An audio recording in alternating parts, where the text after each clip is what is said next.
What's up with it, everybody? You tuned in to another episode of Everything Boxing. I don't watch reality TV. I watch boxing. There he go talking that boxing again. You know what I'm saying?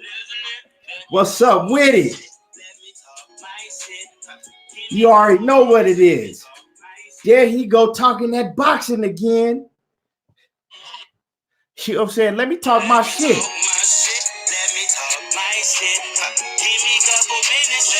That's all I want to do. Just let me talk my shit a little bit. Let me cook.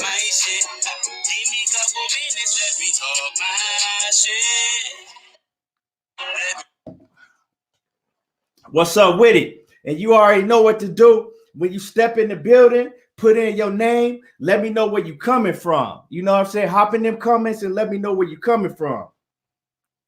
And like I always do, before I get the show started, I'm going to let some people know that I'm on. You know, send out a few notifications and we can get the show started.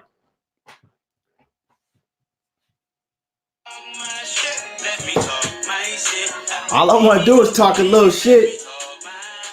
You know, I got a whole lot to cook on. A whole lot.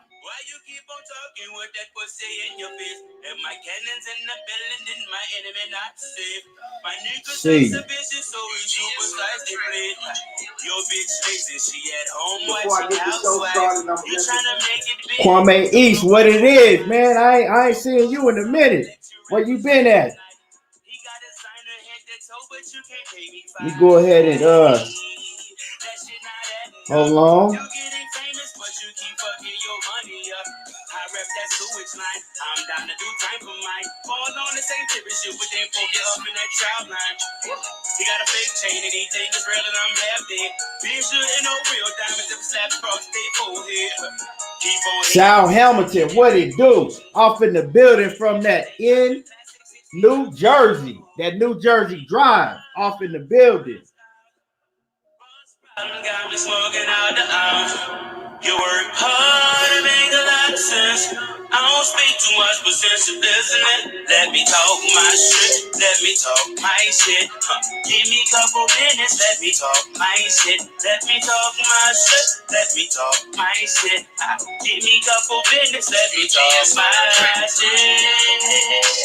Talk my shit. Give me a couple minutes, let me talk my shit. Let me talk my shit. Let me talk my shit. Give me a couple minutes, let me talk my shit.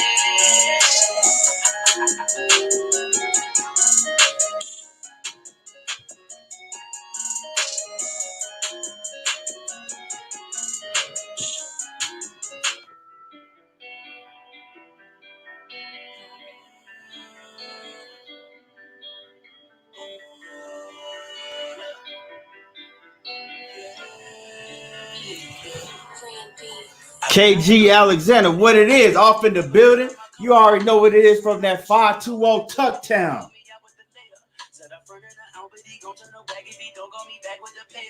I know niggas won't kill me, so I keep it with me, and I told the God to stay greater. I do not have no time for no petty the bitches that did not put in on my come up.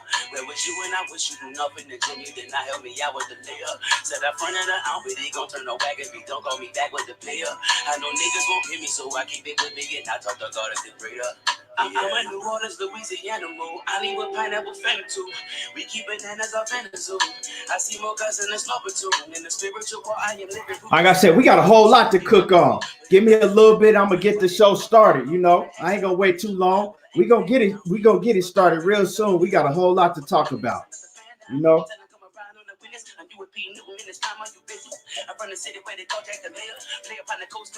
What's good with it? What's good with it? My queen Tiffany, what's up with it?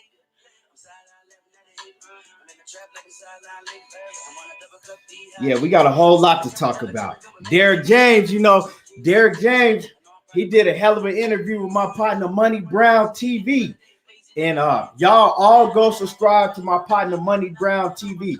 He had Derrick James up in there cooking. Derrick James, Errol Spence trainer, he usually don't say too much, but Money Brown got him to cooking.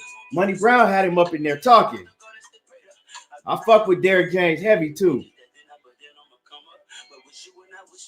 in the gym, you did not help me out with the layup. Said I fronted it out, but they gon' turn the back if he don't call me back with the pay up. I know niggas gon' kill me, so I keep it with me. Get out cause the guard is the pray up.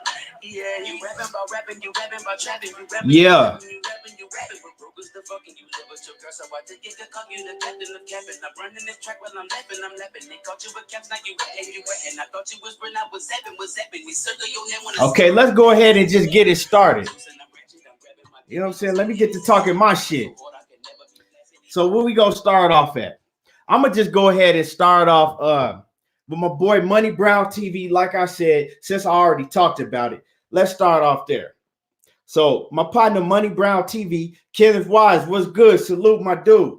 My partner Money Brown TV, like I said, he had a hell of an interview with Derrick James, Errol Spence's trainer.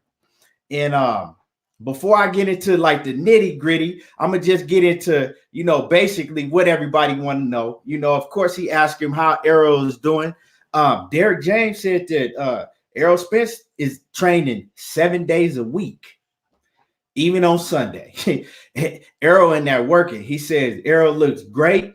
He says it ain't nothing changed. Errol looked the same, you know, that he did before. And he said that if he thought Errol Spence was slowing down or didn't look the same, he said that, you know, he'll let him know because, you know, their friendship and their relationship is much more than boxing. So if anybody wonder how Errol doing, he good. He looked the same. He ain't lost no step. And this is coming from straight from his trainer, Derrick James. And like I said, go subscribe to my partner, Money Brown TV. He did an excellent interview with Derrick James.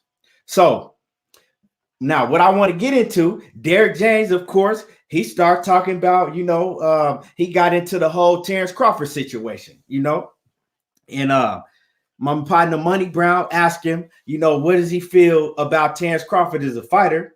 And Derrick James was like, you know, he a hell of a fighter. You know, he has a lot of athleticism. You know, he's quick and he does things on the fly. Like, you know, I respect him as a fighter. And then he got into like, you know, basically he was asked about, you know, how he feel about Bomac saying that Errol Spence is just a basic fighter that, you know, but I mean, y'all know how Bomac do, Terence Crawford's trainer. He talk a lot of shit about Errol Spence, you know, say he a basic fighter, say that he's not, you know, he don't see nothing special with him and all of that. So Derrick James was asked about that, and he was like, well, you know, I like Bomac. Bomac entitled to his own opinion, right? So then they get to talking about Terence Crawford a little bit more. And I'm going to just let y'all hear what Derrick James had to say about Terence Crawford. He kept it all the way real about Terence Crawford. And this is what I've been saying about Terence Crawford for the longest time. I'm a big Terence Crawford fan, but we got to keep it real. So I'm going to play it to you from my boy Money Brown TV. I'm going to play it to y'all. Hold on, let me find it. I'm going to just play it. And I'm going to let y'all hear from his mouth what he had to say. Let me see. Pull it up on the phone here. Here we go. Hold on. Like my man BFB TV say, I got a whole lot of more. I got a whole lot. Hold on. Let me see. Here we go. I just started from here. One of the hottest fighters, and not just one of the hottest fighters, they're one of the hottest stars in the world. Not just the hottest fighters. Yeah, you're right. But you know what? Let me tell you something. You know what's funny though? What's that? This was funny though. That you know who would beat Terence Crawford? Sean Porter. Sean Porter. Yeah. This is true. This was true. You've never fought a good fighter before, like that. Like the top extra line. Yep. Okay. He says that you hear it right there. If you can't hear it, I'm gonna tell you. He says, do you know who can beat Terence Crawford? Derrick James says Sean Porter can beat Terence Crawford. And he says one thing about Terence Crawford is he's never fought a good fighter before. He's never fought a top echelon fighter before. Hold on. Like Best Fight the Best TV say, I got a lot of more, got a lot of more, got a whole lot of more, got a lot of more, got a lot of more. Hold on. Let me let you hear what he say. Never fought a good fight. And this was funny about this. You never fought a fighter as good as Chris Algieri. The reason why I keep saying Chris Algieri beat Ruslan Provodnikov. He was a hell of a fighter. He never had to face anything. He never fought anybody who fought him and really fought him back. He never fought a good fighter. Seems like when he fought against Hidalgo. Okay. He says that Terence Crawford ain't never even fought a fighter as of right now as good as Chris Algieri was, right? When Errol when Spence fought him, basically. Because we all know Chris Algieri, he's not active no more. So he's talking about Terence Crawford has never fought a fighter as good as Chris Algieri was at his highest point. Now, I'm gonna stop it right there, and then I'm gonna continue on, with the interview. And like I said, hit my like button. Hit my like button. It don't take you no time to hit the like button. Subscribe to my YouTube if you're not already subscribed to everything boxing on YouTube, and go on there and hit my like button if you're watching me on Facebook. But now with the Chris Algieri thing, I know everybody gonna flip out about Chris Algieri. You forgetting Chris Algieri was he beat Ruslan Provodnikov when Ruslan Provodnikov was looked at as a fucking beast at 147 pounds. Ruslan Provodnikov, he gave Tim Bradley big head ass a hell of a fight. He gave Tim Bradley hell. That's the reason right now why Tim Bradley is not fighting no more. Then he went on to fight Manny Pacquiao. We already know what Manny Pacquiao did to him. Manny Pacquiao destroyed him. But I mean, so basically that's where he's getting at. So I'm gonna go ahead and finish so y'all can hear what else he had to say about the situation. What's the other guy that posts off? It's funny, but they had to tell us who they was. We didn't know who they were. They told us who Postal was. Right. They sold it to us. They told us who Hidalgo was. We didn't know who they were. So he said when Terence Crawford fought Victor Postal, he said, didn't nobody really know who Victor Postal was. He said that the networks had to tell us who Victor Postal was. Basically, they had to sell us on Victor Postal. So he was virtually an unknown fighter to everybody. He said Julius Indongo. Didn't nobody know who Julius Indongo was? And that's fact. Didn't nobody know who Julius Indongo was? And he's still a bum to this day. Tell us who they were. Exactly. You know what I'm saying? Yeah. So it's not like we know these guys. I know these two guys that the network told us this is who they are. They told us guys ready to get. That means so we didn't want to. He has never fought a good fighter. So why do they hold him so high in esteem? I'm saying, you got to sell tickets. Not a pay-per-view fighter. So why is, so I tell Steen on one thing. Yeah. He says he's never fought a good high-profile name fighter. He said, and he can't sell tickets. So why do they hold him in such high regards? This is what Derrick James is saying about Terence Crawford, right? Okay, Daniel, he gets into the Gamboa too. We ain't done. I got a whole lot of more.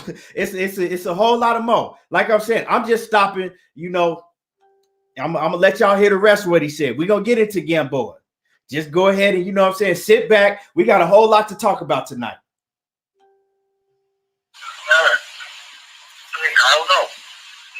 Even when he was with, when Pacquiao was over there with him, he shouldn't fight Pacquiao or other fighters like that. Yep, and they ain't trying to get him to fight. And I'm not dissing, I'm just stating the fact that there's a lack of great opposition. There's not. I mean, that's even before they call this whatever other side of speak, whatever it is. I mean, it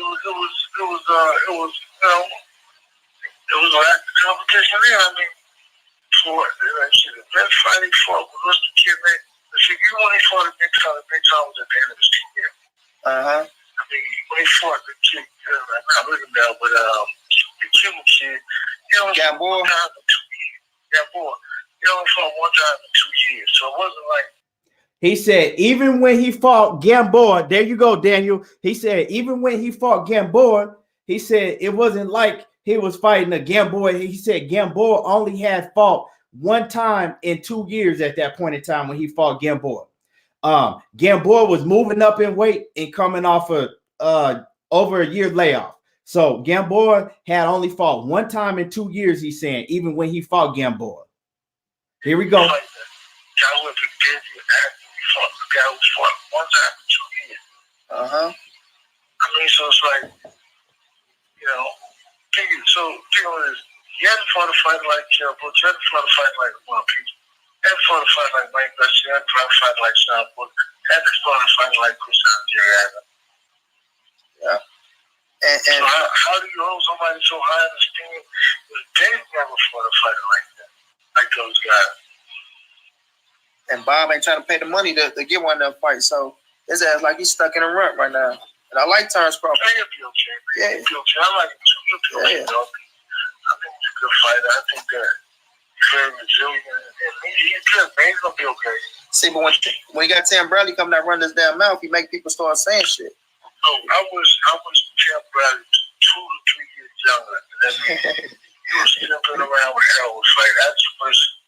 That was a fight because remember the WBC did order them to fight. Exactly. Okay, right there. So, you know, basically, then they got it to Tim Bradley. You know how Tim Bradley always talk about that big shit. He always talking big shit. And Derrick James says that he wishes that Tim Bradley was basically, you know, 2 or 3 years younger, so he could have, you know, had to fight Errol. He said that Tim Bradley was ordered to fight Errol Spence, which a lot of us know that already. Tim Bradley was ordered to fight Errol Spence, but he turned it down. Okay. In his excuse, Tim Bradley's excuse at that point in time was he says that he turned it down because everybody knows that Top Rank and PBC wasn't working together. But he'll get on there right now and tell you that all these PBC guys need to work with Stop Ducking and work with Top Rank. So, I mean, which one is it, Tim Bradley? But let me get through some of y'all comments real quick. G May, salute with it.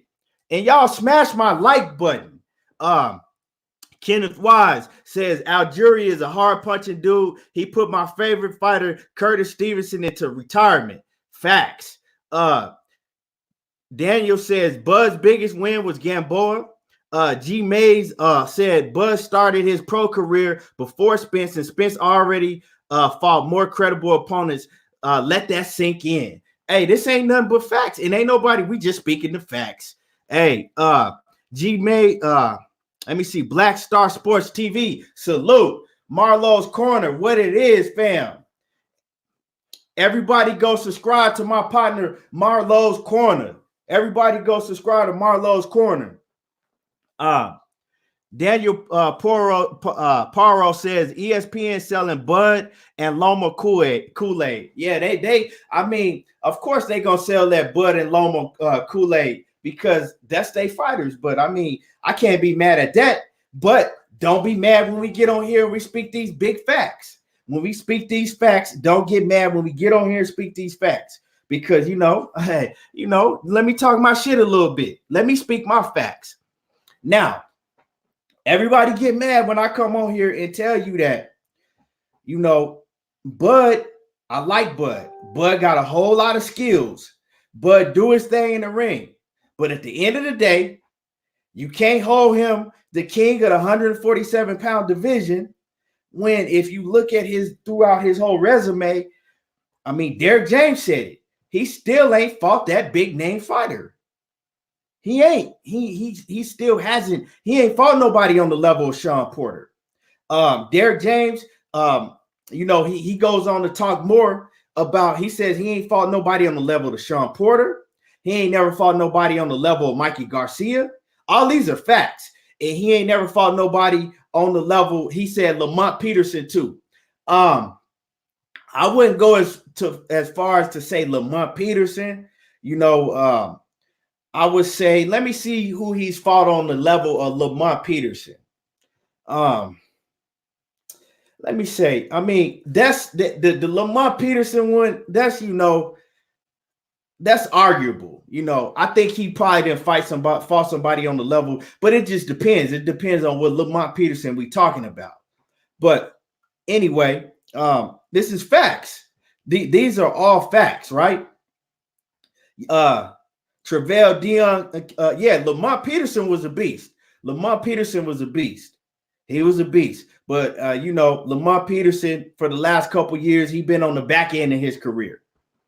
Black Star Sports TV said, you hear Bud may be fighting. Yeah, I'm gonna get into that. That's what I'm transitioning to. Okay, so with all of that being said, if y'all been watching me cook, I've been on here and I've been telling y'all for a long time. Yeah, Kell Brook. He ain't fought nobody. Derrick James said that too. Derrick James also said that he ain't even fought nobody near on the level of Kell Brook. And these are all facts. So how can you be number one pound for pound? And how can you be the king of the 147-pound division? I need somebody, anybody, wherever you at, come on here and please make it make sense to me. Even though I fuck with Bud, I like Bud, I support Bud, you know, but he got to fight somebody. Like I've been telling y'all, Bud has to fight somebody, right? And I told y'all before, right? I came over here and I told y'all before, I said, look, Bud is at that point to where he can't fight no more no names. He can't fight no more bums. He can't fight no more guys that's in the middle of the pack. Bud has to come out and, you know, fight a big name this next fight. I've been saying it, right? He got to fight a big name this next fight if he thinks that he's going to deserve Errol Spence payday, right? For them to do a cross promotion, for them to have it make sense, for both fighters to get paid that big money that they want, the networks, the promoters, all of that. I said Bud gonna have to get his name known, and the only way doing that is he gonna have to fight somebody big next. Now, so we sitting back and we like, who Bud gonna fight? Who is he gonna fight? Now, I'm hearing rumors. We hearing rumors that Bud is, you know, might be fighting Chris Van Heerden next. Chris Van Heerden.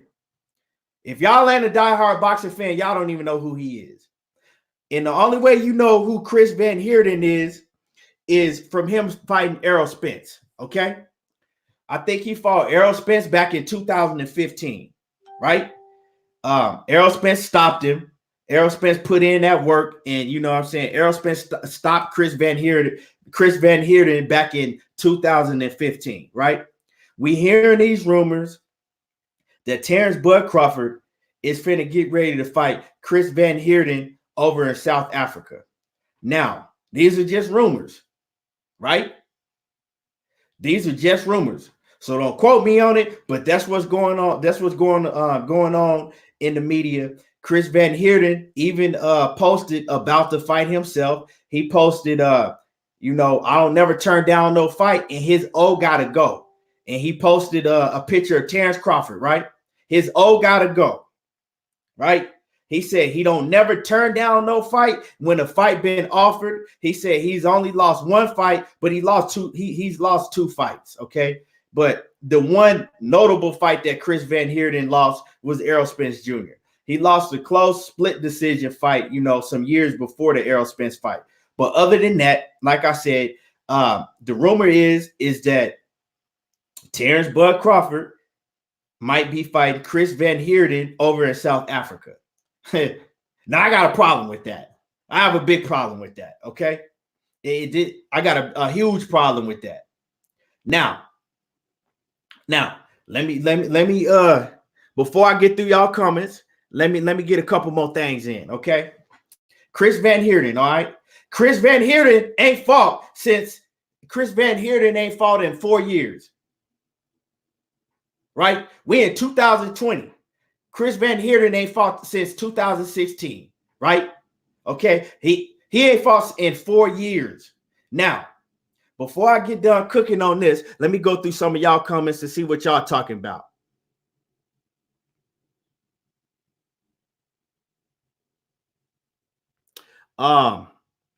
Let me see. Marlowe's Corner said, I already read that one. Marlowe's Corner says Gamboa and Postal is not no Peterson. Nah, because I mean, if you look at Gamboa, like I said, Gamboa was coming in off of over a year layoff, and he had to come up and weight. Don't forget that Gamboa is only like 5'4", right? Terence Crawford 5'9". So I mean, they was in the same weight class, but it was a huge mismatch. Huge mismatch. But I mean, you know, I'm gonna still give him credit. We will give him credit. Marlowe's Corner said Kell Brook beats everybody on Bud Crawford's box rec. Easy. That's easy money for Kell Brook.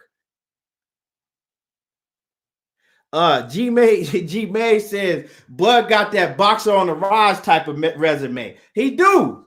He got that, you know, that young prospect, that he got that young prospect resume. You know, that young prospect, you know, young contender resume. Hey, my boy G May said Bud Crawford got that young contender resume. Man, hit my like button. Smash my like button. Black Star TV, Black Star Sports TV says, yeah, he said he remembered that Chris Van Heerden fight. Johnny Williams say people have to sign a contract to fight him. Nobody wants to fight him. Who trainers would put their fighter in that situation? I mean, who don't want to fight him?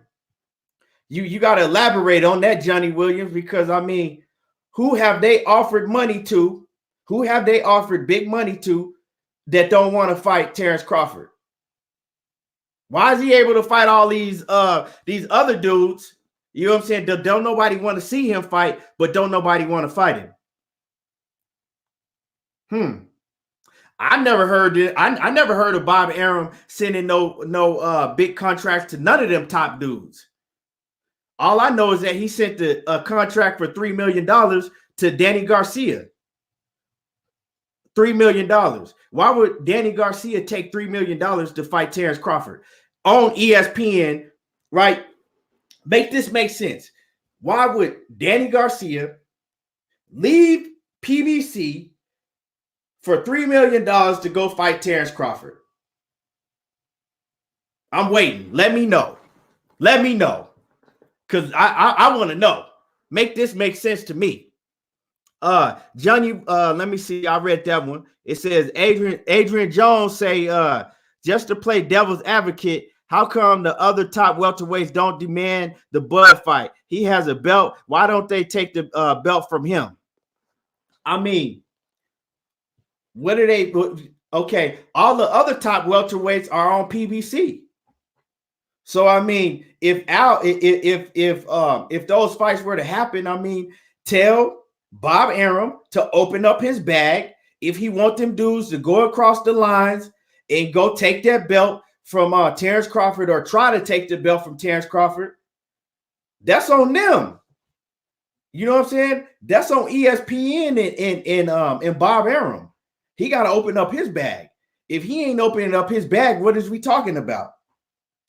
Why would I leave? You know what I'm saying? Why would I leave my mansion to go sleep in the fucking 1-bedroom studio? Why I'm gonna leave my mansion to go sleep in a 1-bedroom studio?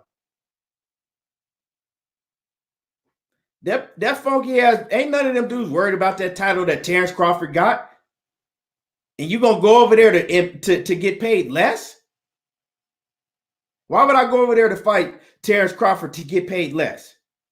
Why I'm gonna leave my mansion to go sleep in a motherfucking studio with a blow-up mattress? Let me see. Let me see what else y'all talking about. Yeah, man. World Combat Sports says, what's good with it? World Combat. Yeah, World Combat. I'm gonna get into the AB too. I'm getting into all that. Like I said, I got a whole lot. Tonight. We ain't gonna skip over nothing. We gonna get into it all tonight. We just starting to cook up. G May says, so he'll fight Chris Van Heerden, but not Kell Brooker Porter. Make it make sense. Where are they getting all these dudes from? I got a couple cats in my gym. I know he'll fight them. Shit, I mean, since he fighting everybody that ain't got no name. I got a couple cats that I know they'll want a payday. I'm gonna have to. I know Bud to fight them. You know what I'm saying? But don't get me wrong. I know this ain't Bud's doing. This is the top ranked way. I know this ain't Bud doing, okay? All of this ain't Bud's doing. But at the end of the day, Bud signed that dotted line when he signed back with Top Rank. You know how Top Rank do business. Top Rank, and this is the thing. Bud Crawford, I you know what I'm saying? I fuck with Bud. Money Brown TV, salute. Money. I don't know if you was in the building, but I was playing. We transitioned into what I'm talking about now because I got into Derrick James interview and I played a little bit of Derrick James interview that you had done. And everybody, like I said before, go subscribe to my partner Money Brown TV if you're not already subscribed to him, and go check out the rest of that Derrick James interview. But anyway, like I said, okay. Hold on, let me get this off the screen. Okay, like I said, this right here, Chris Van Heerden. Okay, Chris Van Heerden. Why is this even in talks? Like, why are we even talking about you fighting a dude that ain't fought in 4 years? If he fight Chris Van Heerden, I don't want to hear shit else about nothing about Bud. Like I said, he signed that dotted line. At the end of the day, I'm pretty sure Bud ain't picking and choosing these opponents. I know Bud ain't built like that. You know what I'm saying? I ain't just gonna come on here and shit on Bud like that. I know Bud with the business. Bud is all the way with the business. Like I said, I fuck with Bud. Bud is a real nigga. You know what I'm saying? He a real one. But Bud is a real one. I fuck with Bud heavy.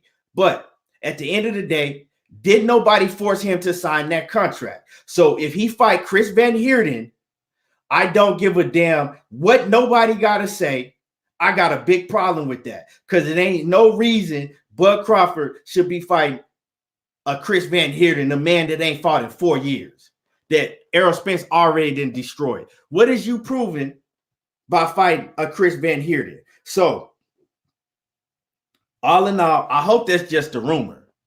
I'm praying that's a rumor. Mr. Tiptoe, what it is. Paul White, what's good? He says, Paul White says, Kell Brook wanted. I don't know about all that because Kell Brook can say he wanted and then he'll go back on his word. Black Star TV says, Danny Garcia said if they give him the same money they gave Amir Khan, he would take the fight. Exactly. Danny Garcia did say that. And I don't think Danny Garcia afraid to fight. Danny Garcia, especially now that Danny Garcia got a couple L's on his record. Danny Garcia, he'll go fight Bud Crawford. I mean, why wouldn't he? He want to fight Errol Spence, so he'll fight Bud Crawford. You know what I'm saying? He'll fight Bud Crawford. Marcus Davis says, what Crawford gained for fighting Van Heerden? Though if he beat him, it's not going to be a big deal. The fight don't make no sense. He said, the fight don't make no sense to me. The purpose of Bud fighting him is not like Van Heerden is a Mando. Yeah, what's the it ain't no purpose. Okay. And Bob Arum talking about, taking him over to South Africa, right? For what? Like, well, for what?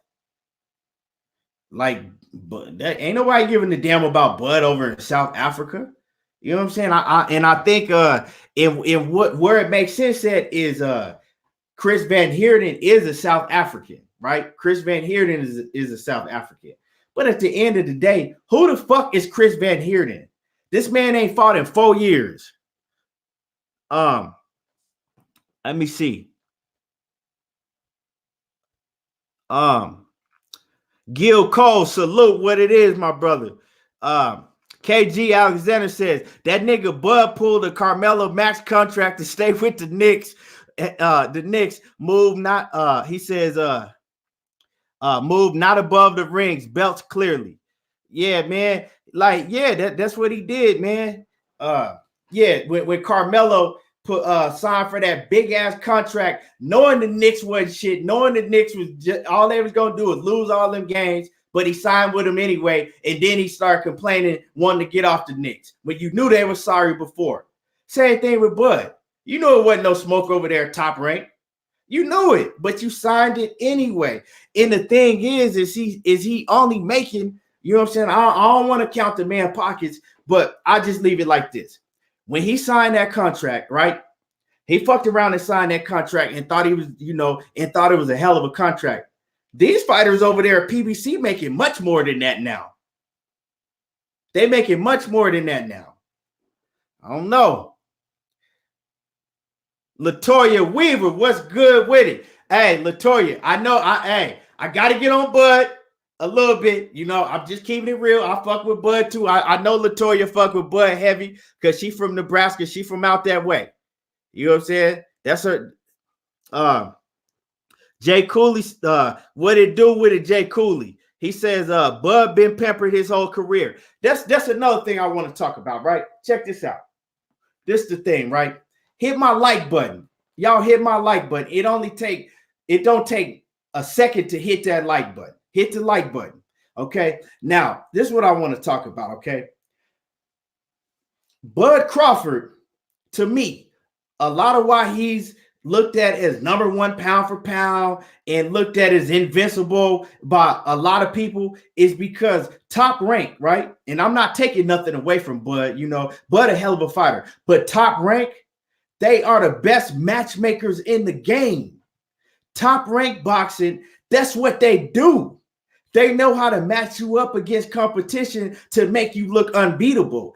That's what the fuck Top Rank do. Go down any of them dudes at Top Rank resume, you know what I'm saying, and look at it. You know what I'm saying? They did it with Pacquiao for the longest time. They matched up Pacquiao with guys that they knew that he was going to run through, and he looked like a fucking beast. That's what they do at Top Rank. They match you up with cats that they know that you're going to look like a beast against. What if Bud Crawford was over there with all of them dogs at the PBC? Would he still be a number one pound? Would he still be number one pound for pound, number two pound for pound? You ask me, I'm going to tell you no. Because that means he would have to fight some of them dudes. And he not running through none of them dudes on the PBC side like that. He not running through a prime Keith Thurman like that. He not running through a Sean Porter like that. He not running through a Ugas like that. He sure ain't running through no Errol Spence. He not running through none of them dudes. Danny Garcia, none of them dudes. You know what I'm saying? He might beat some of those guys, but he not running through them guys like that. You feel me? Even at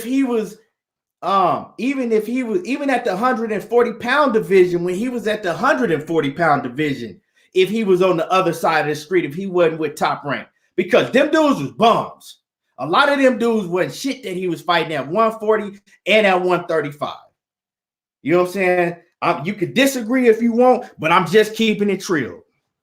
A lot of them dudes, and most of all of them dudes wasn't shit, you know what I'm saying?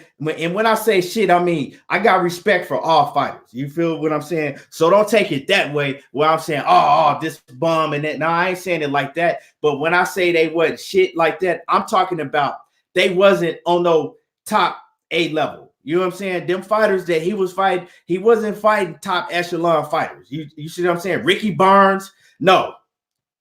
Ricky Burns, no. Come on now. And we could just go down the list, but I didn't did that before. I'm not even gonna do that. But like I said, if he was on the other side of the street with them PBC guys, Terence Crawford wouldn't even be looked at like he's looked at. I don't think Terence Crawford would be number one pound for pound because he would have had to go through some real dogs and he wouldn't be running through them like he's been running through a lot of these guys. And you've seen it when he stepped up and had when he stepped up his competition a little bit. Let's not forget, go back and watch the fight against Jose Benavidez, okay? Go back and watch that fight. You know what I'm saying? Y'all must have forgot. You know what I'm saying? Don't forget. You know what I'm saying? Don't forget. Go back and watch that fight. Terence Crawford wasn't looking like no monster until dude's knee blew out and he couldn't move around, okay? Let's just keep it 100. Let's keep it real, all right? Now, go back and watch his last fight with this dude, Green Machine. You know what I'm saying? He was having a whole lot of problems. He was having a whole lot of problems. So imagine if there was a Danny Garcia, or Udanis Ugas, Sean Porter. Come on, man. You know what I'm saying? What if man? Let me see what y'all talking about. Let me go ahead and see what y'all talking about.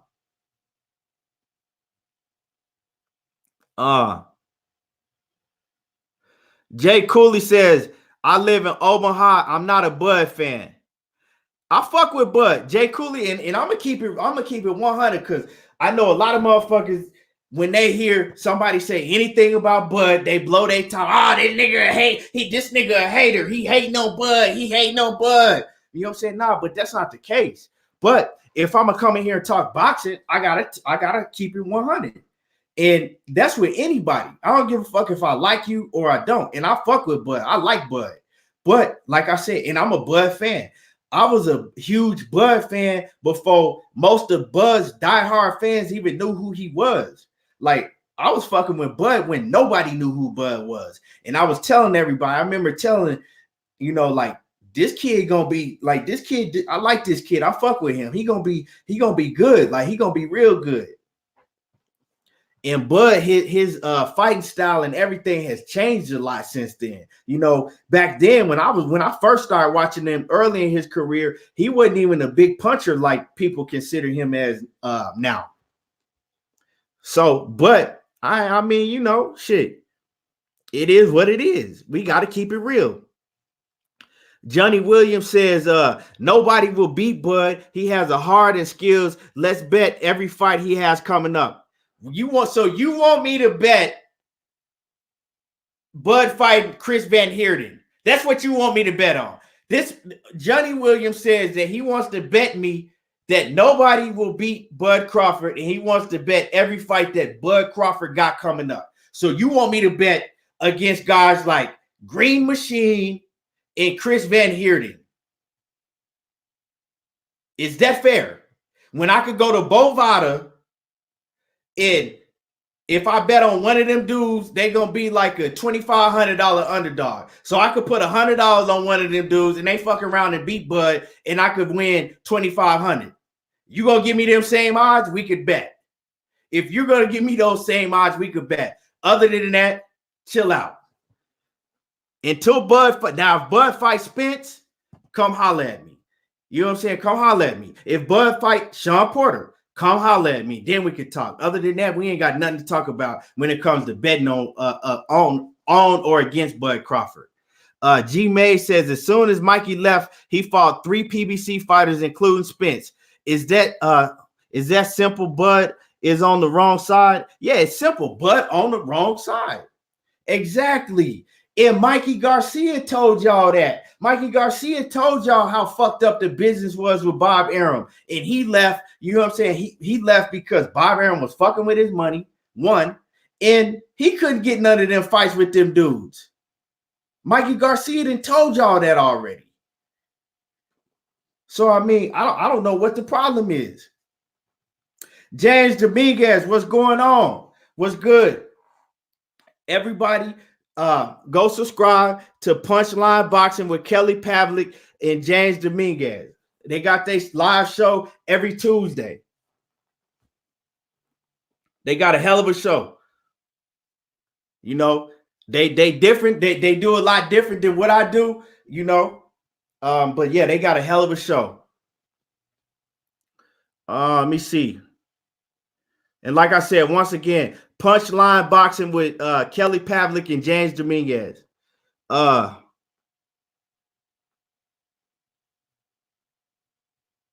Let me see what y'all talking about. Johnny Williams says, so do I think that Terence Crawford would duck all the top fighters his whole career? No, not at all. I'm not saying that Terence Crawford is ducking nobody. Like I said, when I come on here, even if it sounds like, oh, he's shitting on this fighter, I'm not doing that. I'm just keeping it real. I don't think Terence Crawford will duck nobody. For real. I don't think Terence Crawford will duck shit. When it comes to ducking, I don't think Terence Crawford will duck nothing. Ever. I don't think Terence Crawford ever ducked a fight and will ever duck a fight. I mean, except for the Sean Porter, you know what I'm saying? I don't know what's going on with that Sean Porter, but that's a different story. I'm not going to get into that. But as far as ducking fights, no. But do I think that if he stays over there with Top Rank, will Bob Arum keep him from getting those big fights his whole career? If that's what you asking me, we got to see. We got to see, you know, we got to see. Bud got to take a stand. You know what I'm saying? Bud got to take a stand. Bud got to do something.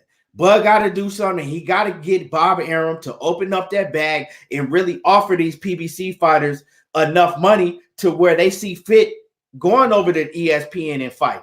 Or, I mean, shit, if that's the case, right? He put himself in that position, right? We all know that he signed the dotted line with Top Rank. Why don't Terence Crawford go over to PBC? Okay? Why don't he come out and let everybody know, him and Bob Arum come out and let everybody know that they're willing to go over to PBC and fight on their platform? How about that? Okay?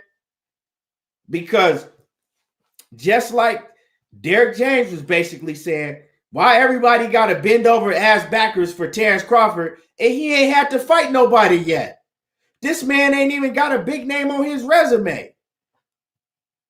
The biggest name on his whole resume is Amir Khan, a washed up Amir Khan. Everybody know Amir Khan is washed up, and that's the biggest name on your whole resume. Come on now. Come on, talk to me now. Come on. Let me see. Black Star Sports TV says Green Beans got the drop. Yeah, I mean, you know, Terence Crawford, like with that, I didn't really even put too much into that when people say that he got dropped by Green Beans, just because, I mean, or Mean Machine or whatever you want to call him, just because I mean, to me, I didn't see Terence Crawford hurt. You know, I didn't really see him hurt like that. He was holding on. You know, I mean, he felt the shots. He was holding, but I mean, I don't know. I don't really take too much out of that. You know what I'm saying? He got right back up. It was kind of like a flash, something. I mean, that happens. That happened in boxing. So I don't take too much out of that. You know what I'm saying? I don't take too much out of that. You know, we all know Terence Crawford gets sloppy. He get a little sloppy sometimes. You know what I'm saying? He gets sloppy sometimes. Hey, Jay on the Super Dog says Top Rank equals the Organized Fan Protection Association. hey, man. Sharif Ahmed, Sports Talk, what's good with it? He says in the building, Texas City, Texas, area code 409, what it is. Daniel Pora says Jose hurt, but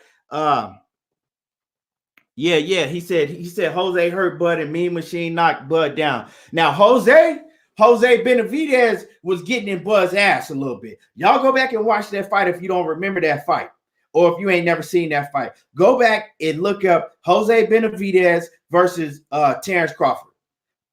Before Jose, and the thing is Jose Benavidez had got shot in the leg, in the knee, like 6 or 7 times, right? He was out of boxing for like 3 years. He came back. He had 2 tune-up fights. I think he had like a total of 7 rounds, and then he took the fight with Bud Crawford. And he gave Bud Crawford hell the first 5 or 6 rounds. And then go watch the fight. His knee, he was hurt. He couldn't move. He was standing in front of Bud the whole night because he couldn't move. And he gave Bud problems.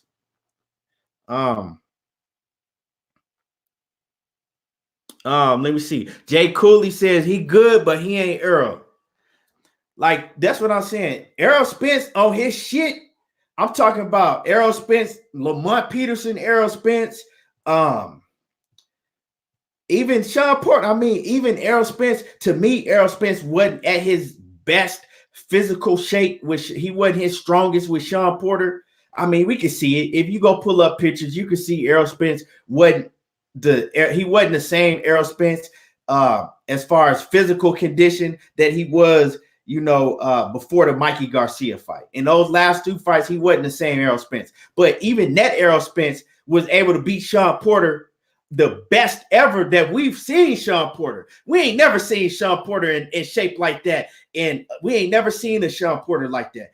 And it still wasn't good enough to beat Errol Spence. And he fought Sean Porter at his own game. He fought Sean Porter, dog style.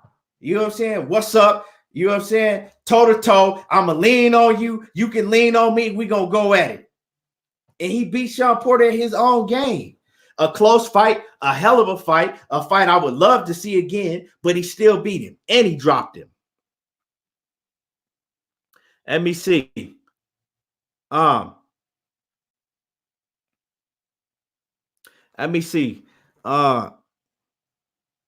Sharif Ahmed Sports Talk says Sean Porter will maul Crawford. Like I said, that's a fight that everybody want to see, but then they tell you, oh, he don't want it. He don't want it with Sean Porter. You know what I'm saying? He don't want it with Sean Porter. And another thing that Derrick James said, right? And I'm going to quote something that Derrick James said, right? Right?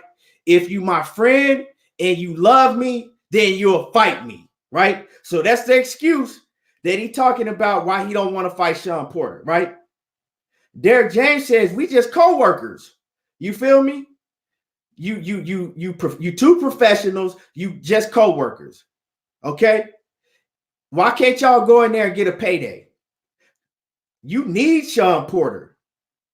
You need Sean Porter. You need a fight like Sean Porter. If he's able to go in there and beat Sean Porter, and especially if he could do it in a better fashion than what Errol Spence did, I doubt it, but I'm saying if he's able to do that, okay? It's not impossible.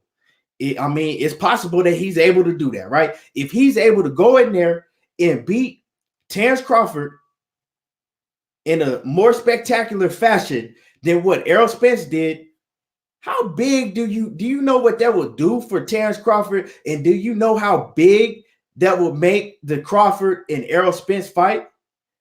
It's already big with all the diehard boxing fans.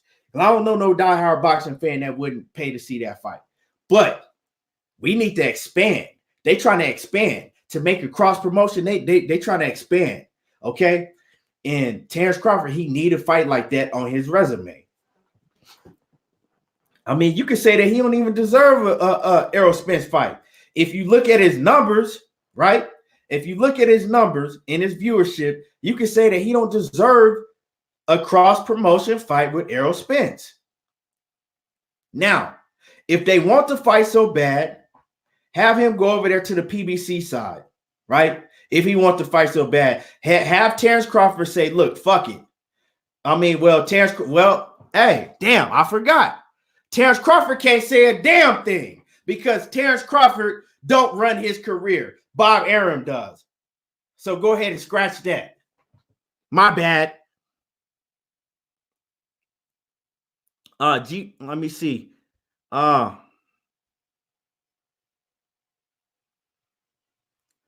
Johnny Williams says, how many fights have Sean Porter won? Well, if you don't know how many fights Sean Porter won, go ahead and go on BoxRec And then you come back and you tell me how many fights he won since you don't know how many fights Sean Porter won. D. Gray throwing the towel TV. What's good with it? He says Spence is going to pass up the chance to beat the only undefeated champion available by pawning Crawford off on other fighters. Big mistake. If Crawford loses, the big payday is out the window. Spence don't need Crawford for a big payday, my dude. Like Spence got Danny Garcia. He got the biggest payday out of any of those dudes, Manny Pacquiao. If Keith Thurman come back and get a big win, Keith Thurman is still a huge payday. You know what I'm saying? I mean, he got several fighters. A rematch with Sean Porter. Come on now. Make it make sense. He don't need Terence Crawford. If you go look at Terence Crawford numbers, Terence Crawford don't sell like that. All of them dudes that I just named you, Danny Garcia get big. He sell more than Terence Crawford. We all know that Manny Pacquiao sell way more than Terence Crawford. Come on now. Talk to me now. Come on. We got to make it make sense. Make it make sense. Jay Cooley says a prime Keith Thurman will beat Bud Crawford. We don't know that, but I mean, he just might. A prime Keith Thurman just might beat Bud Crawford. You feel me? He just might. Willis, let me see. Hold on. Willis Corey says Crawford got to fight the leftovers from Spence Porter, be exposed. Man, Crawford got to fight a big name, period. He just got to fight somebody. Achilles Xavier says Spence is ready for whoever. Hey, Spence is working. Like I said earlier, if y'all came in late. Errol Spence, Derrick James says Errol Spence is working in the gym 7 days a week. He ain't taking no days off. No days off. 7 days a week. And if you didn't seen that boy, he ripped up like a bag of bad dope. He cut up like a bag of bad dope. Like the boy cut up. You know what I'm saying? Look like somebody threw abs on that man right now. Like Spence is in hell of a he ripped up, y'all. I'm telling you.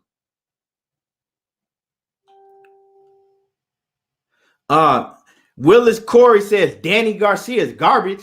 How he garbage? Let me know. Okay, you type in here, since Danny Garcia garbage, I want you to explain to me how Danny Garcia is garbage. So if Danny Garcia is garbage, who on Terence Crawford's resume is better than Danny Garcia? I'll wait.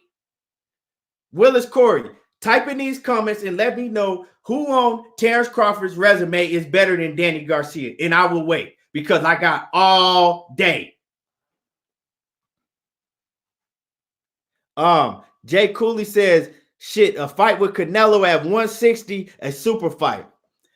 Terence Crawford scratched that a while ago. Terence Crawford said he not going up to no 154 and he not going up to no 160 no time soon. He says that he still got unfinished business at 147. He said he's not even thinking about those weight divisions.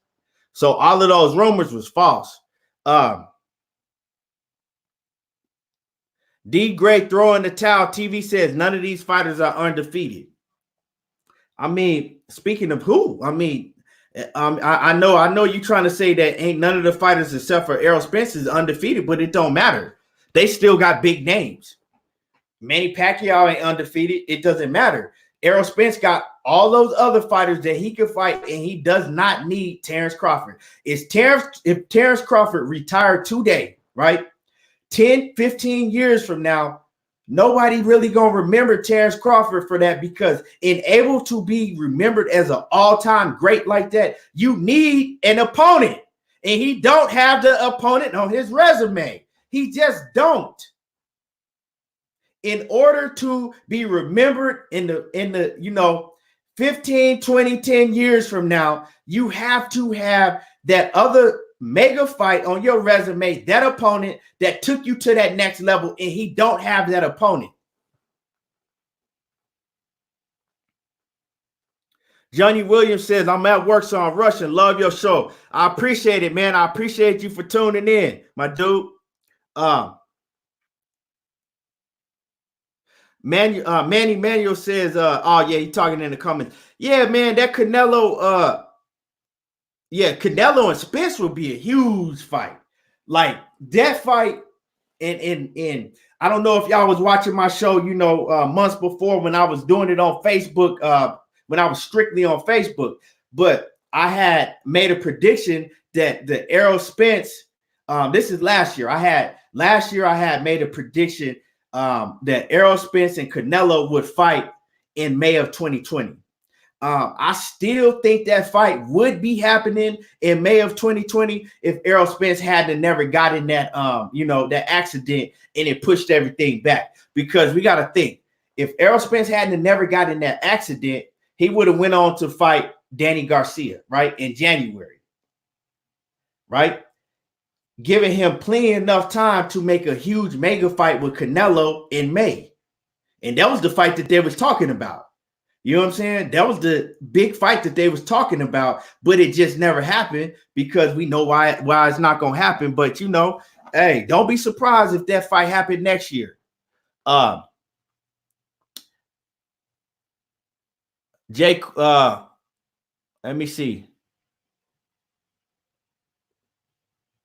Oh, okay, you was talking. Okay, Jay Cooley, I hear you. J.A. Dixon says Bud doesn't move the needle.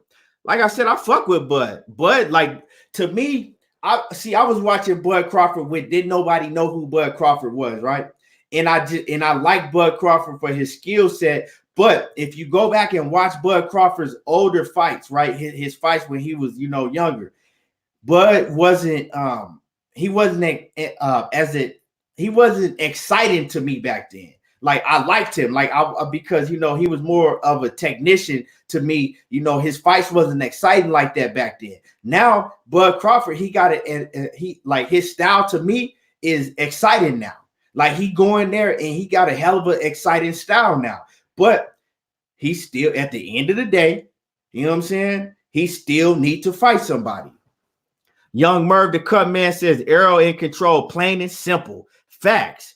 Errol is in control. He's sitting on the throne. He way above Terence Crawford when it comes to, money, his payday, and he just everything. You know what I'm saying? He got the ball in his court. He don't need Terence Crawford. If that Terence Crawford fight don't happen, it ain't gonna make no difference to nobody but Terence Crawford and the fans. It's not gonna hurt Errol Spence at all because he gonna make he gonna continue to make big bucks because he on the right side. You know what I'm saying? He on the right side. He right there. Johnny Williams says, how long do you think it will take to make Bud and Spence? Well, Errol Spence says the fight gonna happen. He says the fight will happen this year. Excuse me. Yeah, that's what Errol Spence said. The fight gonna happen. He said the fight. He's saying the fight gonna happen. So if the man say the fight gonna happen, the fight gonna happen. But in order to make sure that fight happens, it's only one thing that's stopping that fight from being signed, sealed, and on the dotted line right now. And like I said, the only thing that's stopping that fight from happening right now, because see, they already can have an agreement. They already can have that fight signed. Like, okay, if we both get past our next fights, we're going to fight each other next. That could already have done. That could already be done now. You know what I'm saying? But the reason it's not done is because the networks are looking at the numbers. And when you only selling 120,000 pay-per-views, they're not going to take their chance and put their money on the fight like that. Terence Crawford needs to fight somebody. Terence Crawford needs to get his name bigger before that fight can happen. Because, like I said, ESPN and Fox. We all know Errol Spence fight on Fox. We know that Terence Crawford fight on ESPN. In order for that fight to happen and be a cross-promotion fight, y'all got to understand how much money has to go into that. We got, you see all of the money that they putting into Deontay Wilder and Tyson Fury. And a lot of people like to, well, Deontay Wilder and Tyson Fury, they're working together with that fight. Understand what's going on. They fought each other already. They already sold over 300,000 pay-per-views the first time they fought. They did their math, and they looked at that fight, and they said, if we promote this fight right, we know from what it already did the first time, we know this fight is going to do way, way bigger numbers the second time. Plus, you got a guy from the UK, and you got a guy from America, and they heavyweights, right? Need I say more? Come on now. Use your brain. Make it make sense. And I'm making it make a whole lot of sense. So in order for that fight to happen, okay, Terence Crawford going to need to move the needle. He's going to have to do a lot more than what he's doing and what he's been doing. Like I said, I don't like the politics of boxing. You think I really, like, if y'all think I really give a fuck about who making what and who's more popular, I don't give a damn about none of that shit. You know what I'm saying? And if my partner Money Brown in the building, he could tell you, because me and Money Brown, you know what I'm saying, we'll get in debates over and you know, we'll get in debates over shit like that, you know. And I always tell him, like, I don't give a damn about who popular, but at the end of the day, that's how boxing's ran. I wish it was ran like the UFC, but it ain't. And Terence Crawford knows that. He been knowing that, and he got to get on his ball. You know what I'm saying? He was doing a little bit on social media, you know what I'm saying, building his name up on social media, going at, you know what I'm saying, going at Errol Spence and saying this, but he need to get back. He need to do a lot more. Let me see.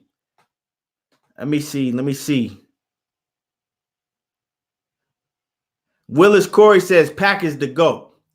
Yeah, I mean, shit, you can say that right now. That you can say it right now because we all know Mayweather ain't in the sport. You know, Mayweather ain't fighting no more. So, I mean, until somebody go beat his ass, until somebody beat his old ass, you can say that right now. I can't argue with you. But if he go in there, step in the ring with Errol Spence, he gonna get his ass beat. And yeah, let me see. Henry Gomez says, what's good? What's good with it, my dude? Manuel says, and Spence is and Spence at 154 is going to be scary. Them boys up there better get ready. Spence is coming. Yeah, he told me last year if he told me last year he ain't staying at 147 for too much longer. Once he get them belts, once he collect the rest of them belts, them other two belts, he going straight up to 154. And he said he coming. He want all of the belts at 154. Now, when he go to 154, if Jermell Charlo is still at 154, that's where the conflict is going to come in at, right? Because Spence is making it adamant that he going to 154 and he want all of the belts. So that's where it's going to get, you know what I'm saying? Shit going to get real hectic.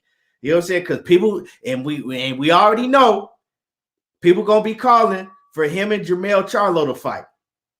So, like I said, we got a whole lot to look at. We got a whole lot, right? So, J. Cool says, Manny, yes, I say 2023, they both will be only 32.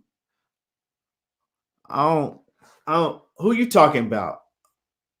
Oh, I think he talking about somebody. He talking to somebody else in the comment section. Sharif Ahmed Sports Talk says, does Yordenis Ugas get another title shot? He should. He should be fighting Bud. They should make him Bud Crawford's mandatory. See, Yordenis Ugas, that's the perfect opponent for Bud right there, right? You know, because look, check it. If they made him mandatory, you know what I'm saying? Like Yordenis Ugas should be made mandatory for that title because then he's not a huge name. Bob Arum, we already know he don't like to pay a lot. So, I mean, he could pay Yordenis Ugas the little $3 million. I bet he'll go over there to ESPN and fight Bud Crawford. That's a hell of a fight right there. Yordenis Ugas already beat the shit out of Bud Crawford in the amateurs. So if y'all don't know, Ugas already beat Crawford bad in the amateurs. If y'all don't know. Daniel Pora says EJ will smoke, but let me see. Damon Martinez, what's good? Damon Martinez, what's up with you? Hey, you know the Wilder Fury fight. You know it's close. It's close. Scott Murto says that depends who Crawford goes on to fight because he ain't ducking nothing whether he fights Spence or not. But like I said, Crawford, ain't nobody questioning Crawford's ability in the ring. It's just Crawford's opponents. That's it. That's all. You know what I'm saying? He has to fight somebody in order to get the money because, I mean, he said that he not taking no 60-40 split against Errol Spence. He want a 50-50 split. So he needs to be able to show that he can sell enough to be able to get 50-50 money against Errol Spence. And like I said, the cross promotion, it's a Fox and ESPN. Let me see. Jay Cooley says he wasn't on Twitter before the accident. Yeah, hey, that's real. Before Errol Spence had that accident, we never seen Terence Crawford say nothing on Twitter. But that's a whole different, you know what I'm saying? I ain't gonna get into all of that. Manny, let me see. Willis Corey says Mayweather. Hold on, I lost it. I lost that. Oh, here it is. He says Mayweather, no, he gonna take that loss because Pac healthy and ready. Ain't nobody talking about Mayweather and Pacquiao. That shit way gone. Damon Martinez says Spence will whip Charlo's ass. It won't be nice. Yeah, Damon, you know, I fuck with both of them. You know, I love Charlo, I love Spence, but I have heard, and like I said, don't quote me on this because I don't know. I wasn't there and I ain't seen it. But I have heard that Errol Spence was giving Charlo that work in sparring. Okay, that's what I've heard people say, that they said that they was in there, that Errol Spence used to be giving Charlo that work doing sparring. So I don't know. I don't know. I'm not saying that I don't know. I'm not telling you I believe it or I don't believe it. I don't know. But that's what I heard. Todd Swindle off in the building from that ATL. Young Merv, the cut man, says, I rock with the Charlos in the ring, but outside sometimes they disappoint me. I fuck with the Charlos. Like I said, I done been around them. You know what I'm saying? I done been around Charlos like that. They some cool dudes. Off camera, you know what I'm saying? When the camera ain't around and none of that shit, Charlos, they actually some cool ass, they some cool ass dudes. You know what I'm saying? They solid. D Great throwing the towel box and says Ugas versus everybody is competitive. Ugas is a hell of a fighter. I fuck with Ugas. A lot of people don't like Ugas. Ugas is solid. He is a solid fighter. I think Ugas is a solid fighter. Let me see. Young Merv, the cut man, says Bud ain't ducking, but he's satisfied with the top ranked diet. You know what? I don't know if he even satisfied. Like the type of guy that Bud is a dog. Let's not get it wrong, okay? Bud is a dog. And the type of guy that Bud Crawford is, I think he has a problem with not being able to fight a lot of these guys. You know what I'm saying? But I mean, I don't know. He over there, he getting his guaranteed money, and that's just what it is. I don't like. I think Bud is kind of in a position to where he is in a contract to where he kind of just like, fuck it. It ain't nothing I could do. I could cry about it. I could bitch and moan about it, but Bob Arum is running things. But he not going to come out and tell you that. But Bud Crawford knows that he's not running shit. He do what Bob Arum said. You see, we saw it with Manny Pacquiao. We seen the same scenario with Manny Pacquiao. We was always talking about why Manny Pacquiao ain't fighting these certain guys, you know, why Manny Pacquiao could never fight Bud Crawford, right? Bob Arum came out and told you that the reason Manny Pacquiao could never fight Bud Crawford is because he stopped the fight. He said he stopped the fight. But he says that he stopped the fight because he was protecting Manny Pacquiao, but that's a fucking lie. Okay. We know that's a lie. That is a fucking lie. He did not stop the Bud Crawford Manny Pacquiao fight because he was protecting Manny Pacquiao. He stopped the fight because Manny Pacquiao said, if you want me to fight him, pay me 20 mil. And Bob Arum didn't want to come out of his bag. Okay. He didn't want to pay Manny Pacquiao. So he had Manny Pacquiao fighting all of them sorry ass fights that, you know, during the end of his time at Top Rank, he had Manny Pacquiao fighting guys like what's the guy that Mikey Garcia finna fight? The dude that Mikey Garcia is finna fight. Chris Algieri, he had him fight. What's the dude that Mikey Garcia? Damn, I can't think of the dude name. Broner fought him too. I can't think of his name, but y'all get what I'm saying. He had him fighting all these guys that he knew he wasn't gonna have to pay him big for, right? He knew he was gonna have to pay Manny Pacquiao big to fight Terence Crawford, and he didn't want to come up off of that bag. So that's what it was. Bob Arum is a problem. Let me see. Bob Arum is the best promoter to be with if you're an up-and-coming fighter, right? Because he's the best matchmaker and he'll build you. He'll build you up. He's the best promoter to go to if you're an up-and-coming fighter, you know, starting off your career. But after that, once you get to the level of Terence Crawford and Errol Spence and Danny Garcia, you don't want to be with Bob Arum. And we've seen that. We've seen it with De La Hoya. We've seen it with Floyd Mayweather. We've seen it with all them guys. Mikey Garcia. Hold on. Let me see. Let me get through some of y'all comments.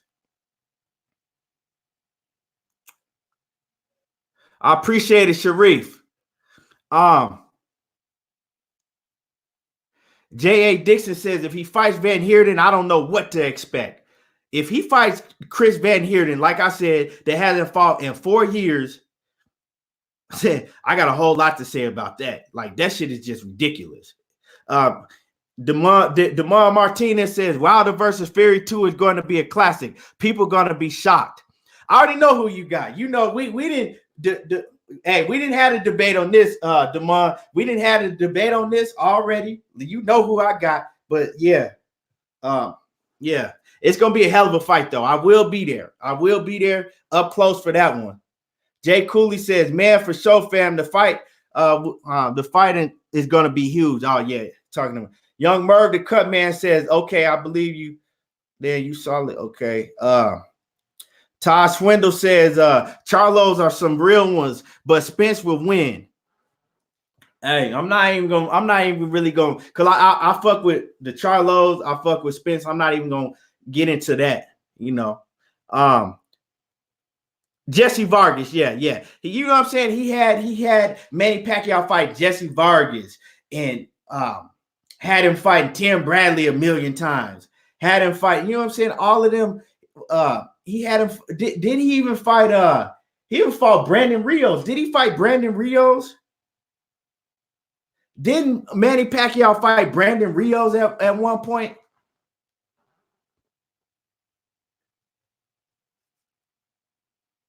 Let me know if I'm wrong. Did Manny Pacquiao fight Brandon Rios at one point in time? Or I could be wrong on that one.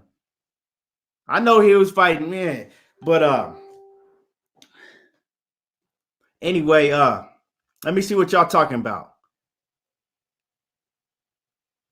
Young Merv, the cut man, says, why he re-signed with him? He cool with it. I mean, I could really, it's a lot of rumors going around why he really re-signed with him. It's a lot of rumors going on. Like, you know, one of the rumors was Terence Crawford was in a very bad contract, you know, before he got with Top Rank, and Bob Arum kind of bailed him out of that contract, but put him in a situation to where he's indebted to Bob Arum for, you know, the rest of his career. That could be it, because why would you sign back? I don't know. But I'm not saying that's what it is, but I'm saying that could be it. Let me see. Hold on. Demar Martinez says, how did I like Gary Russell's performance? Yeah, I actually did a whole segment. Well, I did a long segment on the Gary Russell performance. But just to be quick, I like Gary Russell, man. Gary Russell is a force to be reckoned with. Because that dude, King Tug, ain't no joke. People don't know him, but just because a lot of people didn't know him, like King Tug ain't no joke. And I like Gary Russell. You know what I'm saying? Gary Russell, he put on a hell of a performance. You know, he put on a hell of a performance to me. Todd Swindle says Crawford signed with Top Rank. No one put a gun. Yeah, no one put a gun to his head. Yeah, I mean, that's just what it is. So anyway, yeah, okay, yeah. Manuel says, hell yeah, you're right. He fought Brandon Rios. Yeah, that's what I'm saying. Like, he fighting Brandon Rios, Jesse Vargas, Chris Algieri, Tim Bradley a million times. And that third Tim Bradley fight, it was no point to that. Like, he beat Tim Bradley clearly 2 times already. Of course, he got robbed in the first Tim Bradley fight, but he had beat the shit out of Tim Bradley. It wasn't no reason for a third fight. They was just making up shit with him. You know what I'm saying? They was just making, and then had him fight Jeff Hearn. Like, who the fuck was Jeff Hearn? Nobody even knew who Jeff Hearn was. And we talking about Manny Pacquiao here. Manny Pacquiao here. Come on now. So by that time, we seen with Top Rank, with Manny Pacquiao over there with Top Rank, and we had all of these young bulls at PBC, and he couldn't fight none of them. But we seen at that time, they was just basically making up dudes for Manny Pacquiao to fight. Like, oh, okay, well, you fight this dude. Oh, you can fight this dude. You can fight this dude. And it was kind of like he was giving Manny Pacquiao all these opponents to where he knew he didn't have to pay Manny Pacquiao big. The whole time you got Terence Crawford sitting over there, right? Begging and pleading to fight Manny Pacquiao, right? But Bob Arum is trying to pretend to us, to all the fans in the media. He's like, oh well, Manny Pacquiao don't want to fight. Manny Pacquiao don't want to fight, right? Trying to make it look like it was Manny Pacquiao when all along he was blocking the fight because he didn't want to pay Manny Pacquiao the $20 million that he was asking for. All the things that Manny Pacquiao done in his career, you telling me that you don't want to pay him $20 million for a pay-per-view fight with Terence Crawford, but you didn't have no problem with putting Terence Crawford on pay-per-view with Victor Postol that only sold like 75,000? Come on, man. We know what it is. Bob Arum, he's about his money. And with that being said, that should let you know what's going to have to happen for Terence Crawford and Errol Spence to be able to fight. Bob Arum is going to have to be able to get paid too. Bob Arum wants to get paid too. Before he even budge on making that fight, he's going to make sure he get paid big too. And that's just what it is. DeMar Martinez says, I can't wait for it to happen. He says, I can't wait for it. Anything can happen. It's going to be good. Yeah, I can't wait for that Wilder Fury. This is big. Like I said, this Wilder Fury fight is big. The heavyweight division is back. And we also got DeMar Martinez. What do you think about that Daniel Dubois against Joe Joyce? Daniel Dubois in April, we got Daniel Dubois against Joe Joyce. That is going to be a hell of a fight. I think Daniel Dubois is going to beat the hell out of Joe Joyce, and Daniel Dubois is coming. I'm telling everybody, and I've been telling everybody right now, Daniel Dubois is coming. He coming. He coming for everybody in the heavyweight division, right? He coming. The only fighters that I see Daniel Dubois not beating in the heavyweight division right now, I think that he beats Anthony Joshua. And y'all might laugh. Y'all might think I'm crazy for saying it. I think Daniel Dubois beats Anthony Joshua right now. He already knocked him out in sparring. Okay, before he already knocked Anthony Joshua clean out in sparring. I think he beats and I'm just naming the top heavyweights. I think he beats let me see. But basically, I'm gonna just say it like this quick. I think he beats most of all of the top heavyweights except for maybe, I don't think he beats Deontay Wilder right now. I don't think he beats Tyson Fury. Right now, he could, I don't know. You know what I'm saying? Except for Deontay Wilder, Tyson Fury, and Luis King Kong Ortiz. Other than that, I think he beat all of them heavyweights. Daniel Dubois is a monster, and he gonna show everybody how big of a monster he is come April when he fights Joe Joyce. That's gonna be a hell of a fight in the heavyweight division. Let me see. Johnny Williams says Russell and Tank. What do I think? I love that fight because you got Tank, you know what I'm saying, with speed and power, but you got Russell with that got the ring IQ, the you know, the boxing, just the pure boxing skills, the excellent footwork. You know, he know how to control range, you know, and so I mean that's a hell of a fight. I tell you right now, if Tank can't knock Russell out, he can't beat Russell. The only way that Tank can beat Gary Russell is by knocking him out. And we got to see if Gary Russell can take Tank's power. So that's a hell of a fight right there. Manuel says Bradley, Hearn, Rios were never top caliber fighters, like you said, just throwing people in there for Manny Pacquiao. Yeah, that's what he was doing. Lloyd Artist says, why do you think Charlo won't fight Andrade?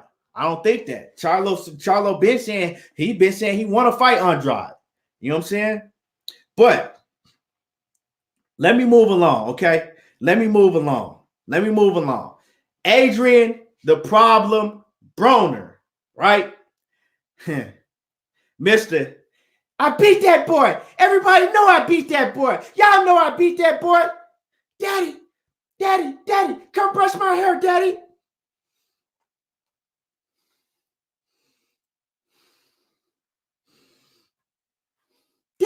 Daddy, hey, come brush my hair. Yeah, now. AP, anybody can get it. Yeah, now. You know, Adrien the problem, Broner. Back at it once again. You know, as everybody's saying, Devin Haney, Devin the Dream Haney, the young bull Devin Haney, he didn't call out Adrien the problem, Broner, right? He called him out. Well, he put a post up, you know, basically saying, would y'all like to see this fight? Would y'all like to see me against AB?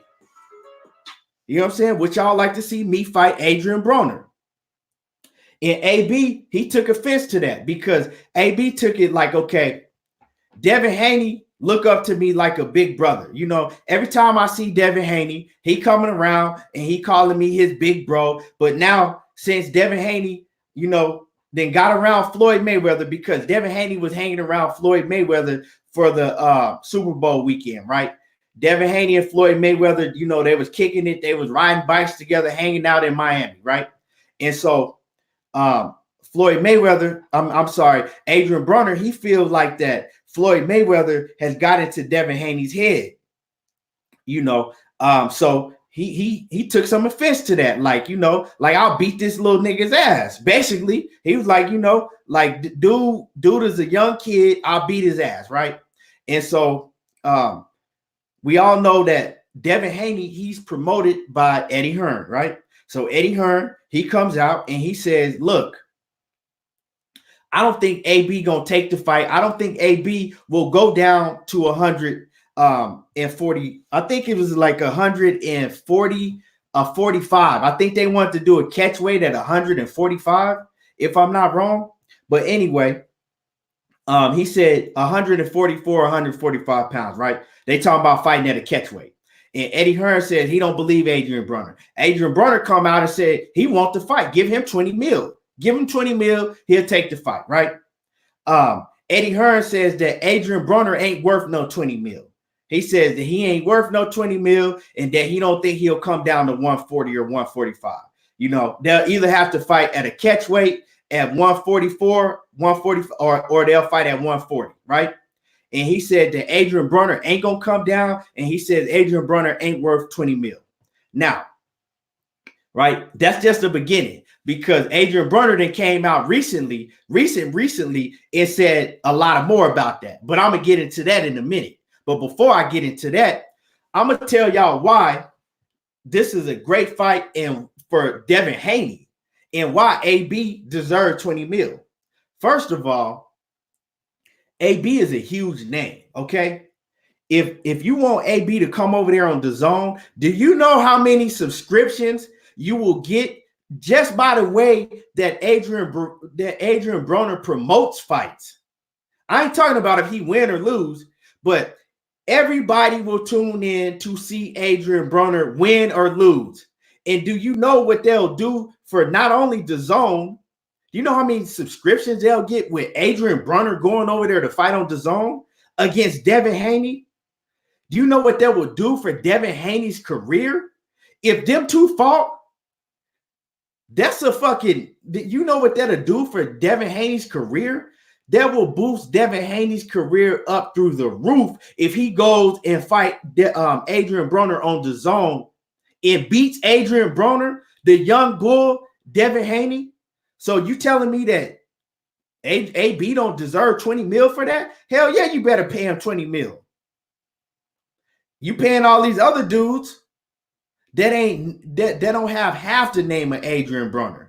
You paying all of these other fighters that don't have half the name of Adrien Broner, and you telling me that Adrien Broner is not worth 20 mil to come over there and build your network up and to build your young fighter? Come on now. Do y'all know what that'll do for Devin Haney's career?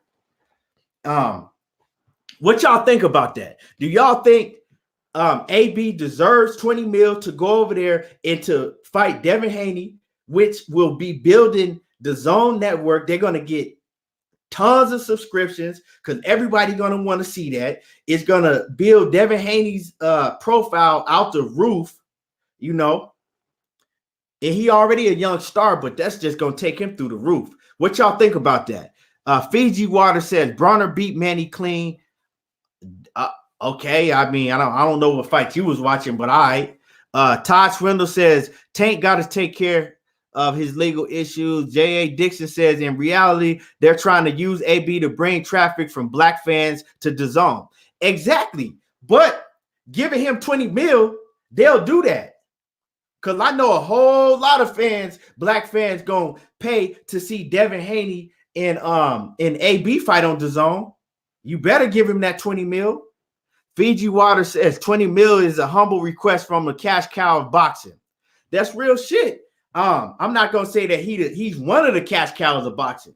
Now, AB is easily one of the cash cows of boxing, and it's easy. Get a man 20 mil. You give him 20 mil, give Devin Haney like 10 mil, make the fight happen. Because Devin Haney got everything to gain from that. And Devin Haney, I mean, AB ain't even like, as far as winning the fight, come on now. AB coming down in weight, right? He coming all the way down in weight. We know that he been out of shape. We know he ain't even been in the ring. He ain't fought in over a year. Right? He ain't fought in a year. We seen him plenty of times out of shape. So he got to come down and weight. All the advantages is to Devin Haney. Devin Haney young. He got the range, the length. And really, if Devin Haney can be on his A game, that's a bad style matchup for AB. Because we all know that AB have problems with fighters like Devin Haney. Fighters that can move well, that, you know what I'm saying, that's long rangy, that can control the distance, great footwork, and that's active in the ring, that's busy in the ring. We all know that AB, he's never busy in the ring. That's his biggest problem, and he's never busy enough. And Devin Haney is a horrible matchup for AB. So if Devin Haney can beat Adrien Broner on DAZN, come on, what? That's a no-brainer. Pay that man 20 mil. Now, recently, right? Recently, Adrien Broner just came back out and he says that he wants to fight. Definitely, he is gonna go down in weight. He said everybody watching. He says the fight gonna happen. This is AB. AB says that the fight is going to happen between him and Devin Haney. He said he is going down in weight, and he says the fight is going to happen. He says everybody think that he can't make the weight. He says watch it, he going to make everybody look stupid. He said the fight is going to happen. He going to prove everybody wrong. So, and we all know that AB ain't never turned. We all know, like AB say, I don't turn nothing down but my collar. That's what AB. Yeah, nah, I don't turn nothing down but my collar. You know, yeah, nah. You know how AB say. So, hey, what y'all think about that? What do y'all think about that? Adrien Broner, once again, he says that he wants to fight. He says the fight is going to happen, definitely. And he said that he is going down in weight. What y'all think about that? Let me know what y'all think about that. Yeah, Fiji Water, I'm serious. I'm dead serious. He said he wants to fight. What do y'all think about AB saying that him and Devin Haney, that fight is going to happen? Manuel says, say what you want about Broner, but he puts asses in the seats for sure. Ain't nobody on here right now that wouldn't tune in to DAZN to watch that fight. Real shit. Jay Cooley says, I like AB, but 20 mil to see you not punch back. I would throw a counter for 12 or 15 mil. But see, this is the thing though, right? It's not about seeing him win or lose, because we didn't see what he says and then what he does when he get in the ring. It's two different things. He didn't done it. I don't believe nothing he say no more. But AB can sell a fight. He can sell the shit out of a fight. And it's not even us boxing fans. Everybody gonna tune in to DAZN that don't even fuck with boxing, because when AB fight, it's all the celebrities, everybody on Instagram, everybody on, all the social media platforms, all the rappers, all the actors, they all want to watch AB. You know what I'm saying? They fuck with AB heavy. You know what I'm saying? So all of the subscriptions that DAZN will get from that's worth 20 mil itself. They better pay AB. But Jay Cooley, but saying that, you know what I'm saying? Saying that is, you always start with the highest number. If you're trying to negotiate, a fight person, whatever it is, you negotiate, you always start with the highest number, and then, you can work somewhere in between. But yeah, like I said, he says that he wants to fight. He says the fight is going to happen, and he will get down to that weight, and he going to take that fight. So, you know what I'm saying? What y'all think about that? J. Cool says, I got DAZN already, so I would love it. Yeah, I already got it too. I'm locked in for that. I think it was like the $100 for the year. But if they raise that motherfucking price again, I might not have it. You know what I'm saying? They raise that price again, I might not have it. But yeah, I'm locked and loaded, like I said. But Jay Cooley, I'm not even talking about us. You know what I'm saying?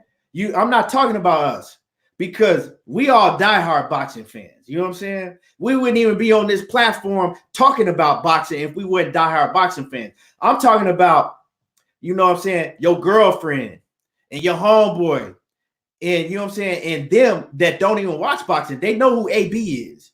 And when AB fight, they tuning in. You know what I'm saying? They tuning in to watch AB.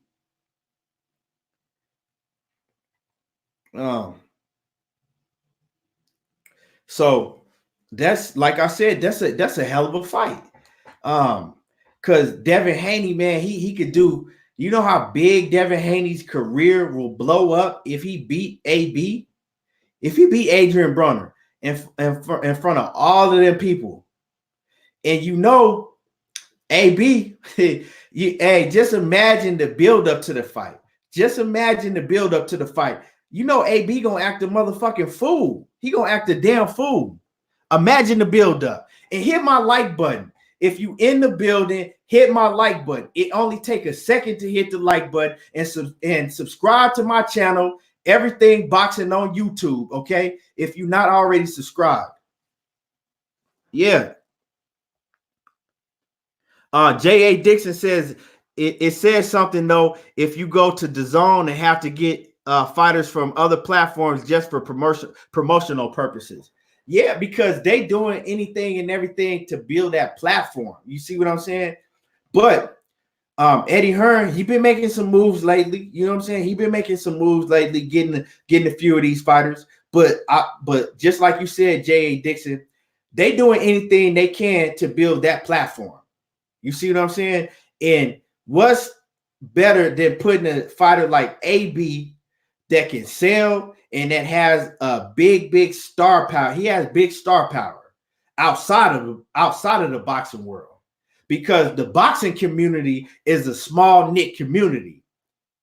You know what I'm saying? You got to be a special type of fighter or have a special type of character to build your stardom outside of the boxing community. And AB, he's one of the few fighters that's been able to do that.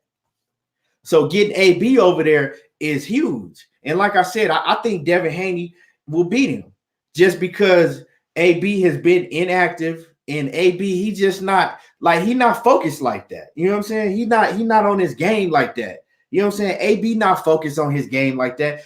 I wish he was, because to me, if Adrien Broner he had so much talent. You know what I'm saying?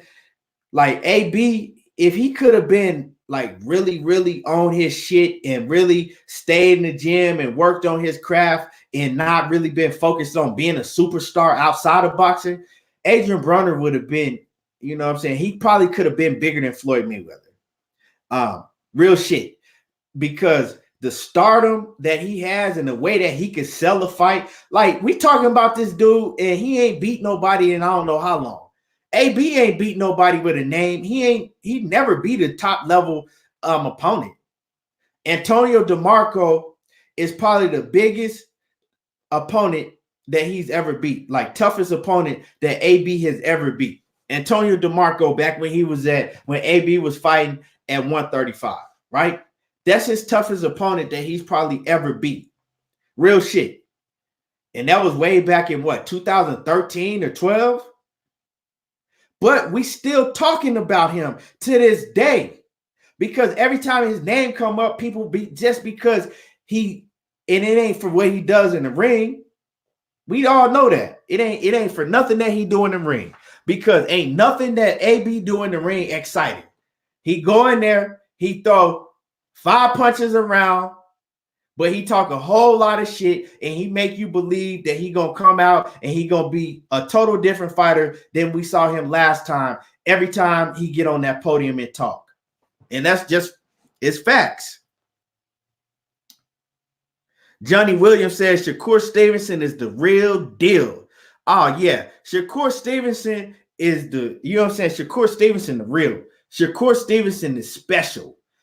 Shakur Stevenson is a special fighter, like for real. Shakur Stevenson ain't no joke.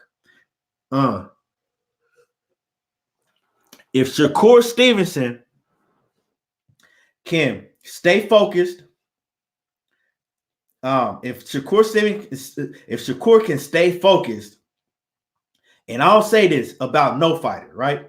I don't say this about no fighter. It's 2 fighters that I believe, and one of them I know that they're going to stay focused because I know his character, right? One of them is Devin Haney. But if Shakur Stevenson can stay focused, don't get in no trouble outside the ring, don't start getting money and change up, and start trying to party and do all that shit, Shakur Stevenson can be like the next Floyd Mayweather of this generation coming up. Real shit. He got the skills to be that. Shakur Stevenson got the skills to be that. And Shakur Stevenson, right now, he's still young. So we really don't see him get on the mic and talk a lot of shit. But Shakur, he can talk shit. Shakur talks shit. And Shakur can sell a fight. When Shakur hits that next level, we're going to see a whole different Shakur.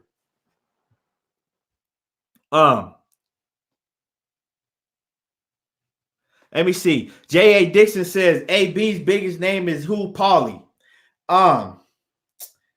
But that's his biggest name that he beat. Yeah, as far as name wise, yeah. But I would say that his toughest opponent that he beat at that time, because Antonio DeMarco at the time was like a big name at that time. In that division, Antonio DeMarco at that time was the man, right? And when AB beat Antonio DeMarco, when he beat him, it was a huge step-up fight. And a lot of people had AB losing to Antonio DeMarco. And the way that AB went in there and just dismantled him and broke him down and beat the shit out of him, right? Put AB to that next level. But AB he didn't know how to deal with, becoming that star that it put him at. He didn't know how to deal with it, And from there, everything just went downhill. Because if AB had stayed in the gym, continue to get better and work on it, because if you look at Adrien Broner, he's never got any better since then. Real shit. His skills have never, he hasn't developed his skills since then. Like, he hit a plateau, and that's because he didn't stay in the gym and he didn't stay working on his craft. These guys that you see at that, like Shakur Stevenson, Devin Haney, you talk to them dudes, they're in the gym every day working on something new. They're in the gym working. You heard me earlier tell you that Errol Spence been in the gym. He working 7 days a week. No days off. Andre Ward, we all know, if you follow boxing like I did and like I do my whole life, when Andre Ward was taking them long layoffs and he was never having no fights, Andre Ward was still in the gym working on his craft every day, getting better, even when he wasn't, even when he was taking layoffs. Gary Russell, that's why we able to see Gary Russell only fight once a year. Gary Russell only fought before this fight that he had this last weekend, right? Gary Russell only had fought 5 times in the past 5 years. That's average of 1 fight a year. But Gary Russell get in the ring and he looks like he ain't never lost a step. You know why? Because Gary Russell, even though he's not active, he's always in the gym working on his craft. He's always in the gym working on different things to get better. AB, it wasn't that. You know what I'm saying? It wasn't that. Do you think that Kobe Bryant and Michael Jordan would have ever been as good as they were if they just played the regular season, right? They didn't practice, and then when the offseason came, they just never worked on their game? Y'all got to think about that shit. Why AB never got better. Why a lot of these fighters, like, that's a thing with Tank Davis that I'm worried about with Tank. Because Tank has said that he only goes to the gym and works out and do all of that shit when he has a fight camp coming up. That's a problem. I keep telling y'all, don't bet on, because I was a huge AB fan. I made all the excuses in the world for AB. I thought AB was that nigga. Like, I thought AB was that dude. But you can't bet on the fighter. I'm telling y'all. Don't never bet on the fighter that tell you that they only train when training camp is coming up. Especially a young fighter. Because at a certain point, you're going to stop. You're not going to get any better.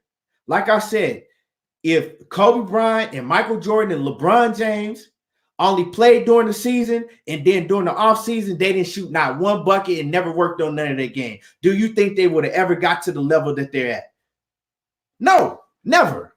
And that's a problem with some of these fighters. Excuse me. Manny Manuel says, man, I'm so hurt. AB never took his craft serious. He says, I'm a big AB fan. I would love to see a Canelo Ward fight too. Yeah, no, you wouldn't. Not if you like Canelo. Ward to school the fuck out of Canelo. That's not even that. That ain't no, like, Ward will beat like he was school Canelo. Ward is on a different level. Ward, an active Ward on the top of his game, is on a different level. Andre Ward is an all-time great by far. Like, when you talk about Andre Ward, you got to put him right there with Mayweather, Roy Jones, and all of them guys. You got to put Andre Ward right there.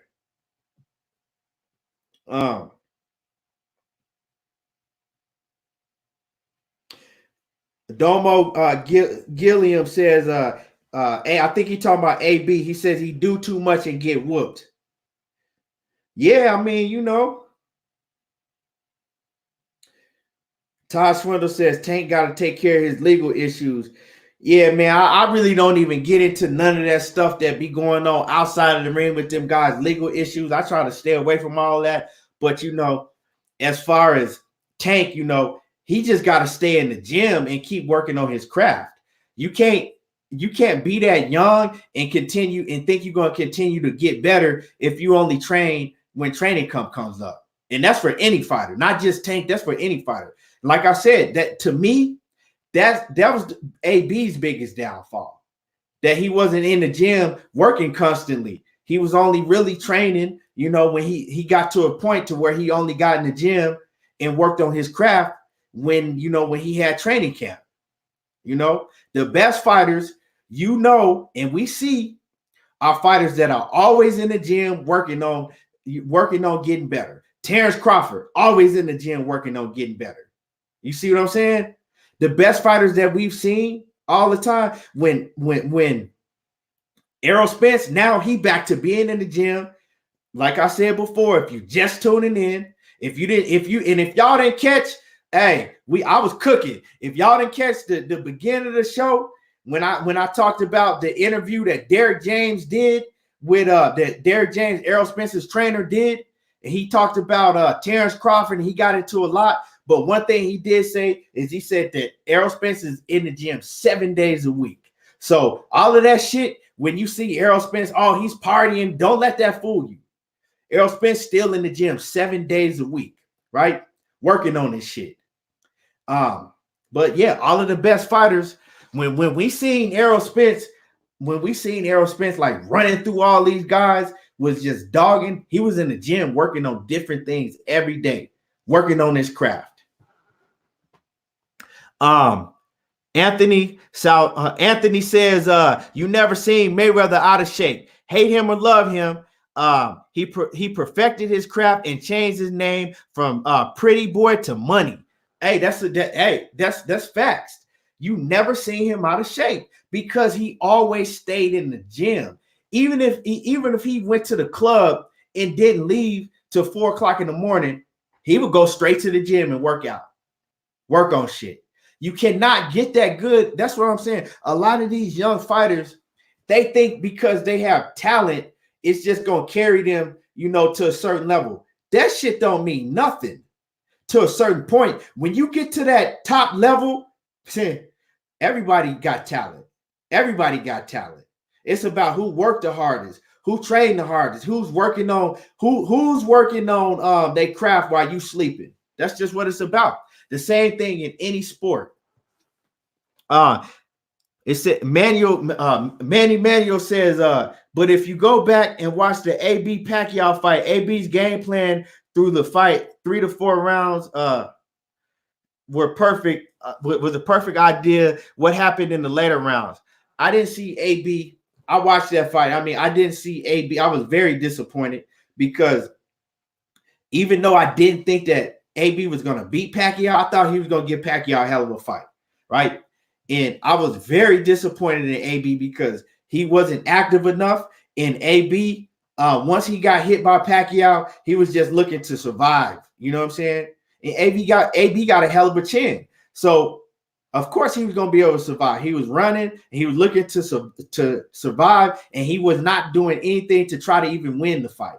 He wasn't even trying to make the fight close. He was just looking to survive and get his check. And that's what it is.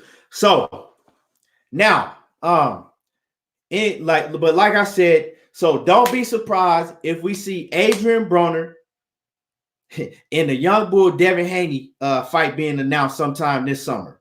Okay, I'm hoping it happen. That's a hell of a fight.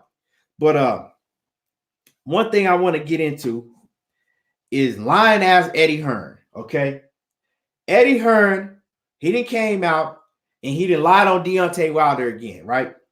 Eddie Hearn has come out in an interview and he said that you know, that he's hoping that he's saying that he's hoping that Tyson Fury beats Wilder, right? He says because Anthony Joshua and Tyson Fury fight can be made very easily. He said that fight could be made.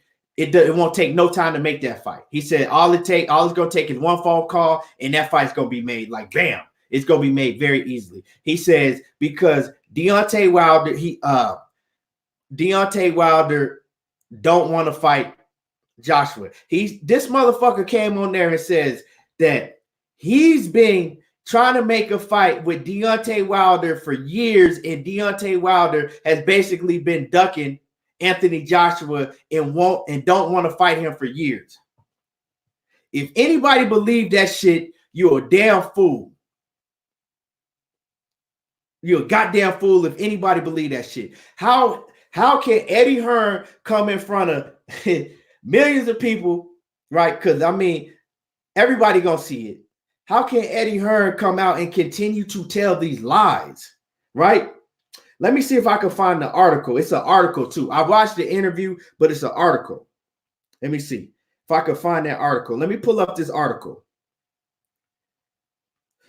Hold on. I'm going to read y'all what the article says. Hold on.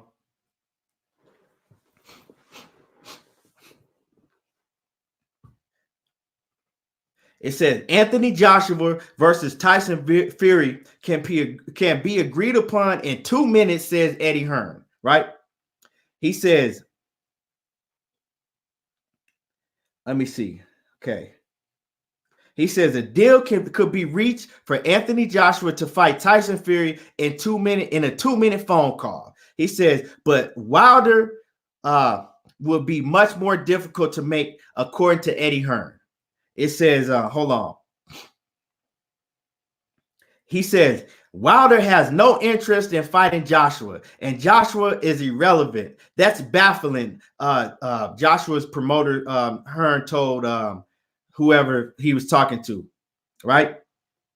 He says, that's why I want Fury to win, because I know he's up for it. He says, one phone call will make the fight with Fury. One phone call to Bob Arum. He said, and MTK. He said, all he got to do is make one phone call to Bob Arum in MTK Promotions to make a Fury Joshua fight. He says, Anthony Joshua wants to fight Fury. Fury wants to fight AJ. It's a 2-minute call with MTK and Bob Arum. A done deal. He says, he also goes on to say, but I'm not sure who will win the fight. He says, and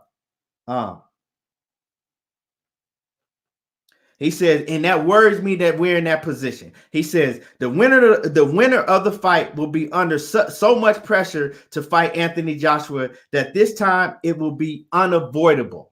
So he's telling you that this time Deontay Wilder, if he wins, won't be able to avoid Anthony Joshua like he ever avoided him in the first place. Okay. He says, let me see. Let me go down. Okay. Wilder, Floyd, Fury twice. Hold on. He says, let me hold on.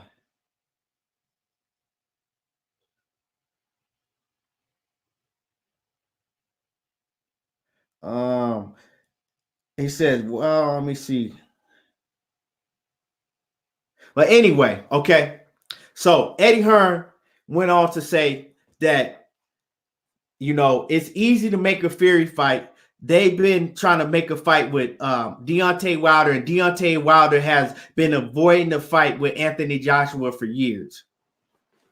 Now, that's why I come on here and I tell y'all, don't believe shit that Eddie Hearn tell you, right? How in the hell has Deontay Wilder been avoiding Anthony Joshua for years? Okay? Deontay Wilder been begging to fight Anthony Joshua. Offered the man $50 million, and Anthony Joshua still didn't take the fight. Every time you heard them try to ask Anthony Joshua after any of his fights about Deontay Wilder, what'd he tell you? He wouldn't even say Deontay Wilder's name. Anthony Joshua, let's go ahead and run it back. Anthony Joshua said Deontay Wilder couldn't even get in the ring. He was going to have security hold Deontay Wilder from hopping in the ring if Deontay Wilder showed up to his fight. Right? Right? Am I lying? But Eddie Hearn, he'll come on there and tell you that they've been chasing Deontay Wilder for years trying to make a fight with Deontay Wilder. This man will tell you anything. He'll let anything come out of his fucking mouth. That's why you never believe nothing that man tell you. He'll let anything come out of his mouth. Let me see. Wayne Jr., what's good with it? He says AJ and Eddie scared of Wilder. Everybody with common sense know that. He says Eddie and AJ should be the right fight. Then since he says Eddie and AJ lost it. He says should be at the fight. Should be at the fight since they called. Yeah, they should be right there in the front row at the fight, right? So check this out. Now, even Tyson Fury, he even came out and said in the past, like, look, I had to fight Deontay Wilder because Anthony Joshua was too pussy to take a fight against him, right? But Eddie Hearn will tell you that it's easy to make a fight with Fury because Wilder been ducking him. Wilder's been ducking Anthony Joshua.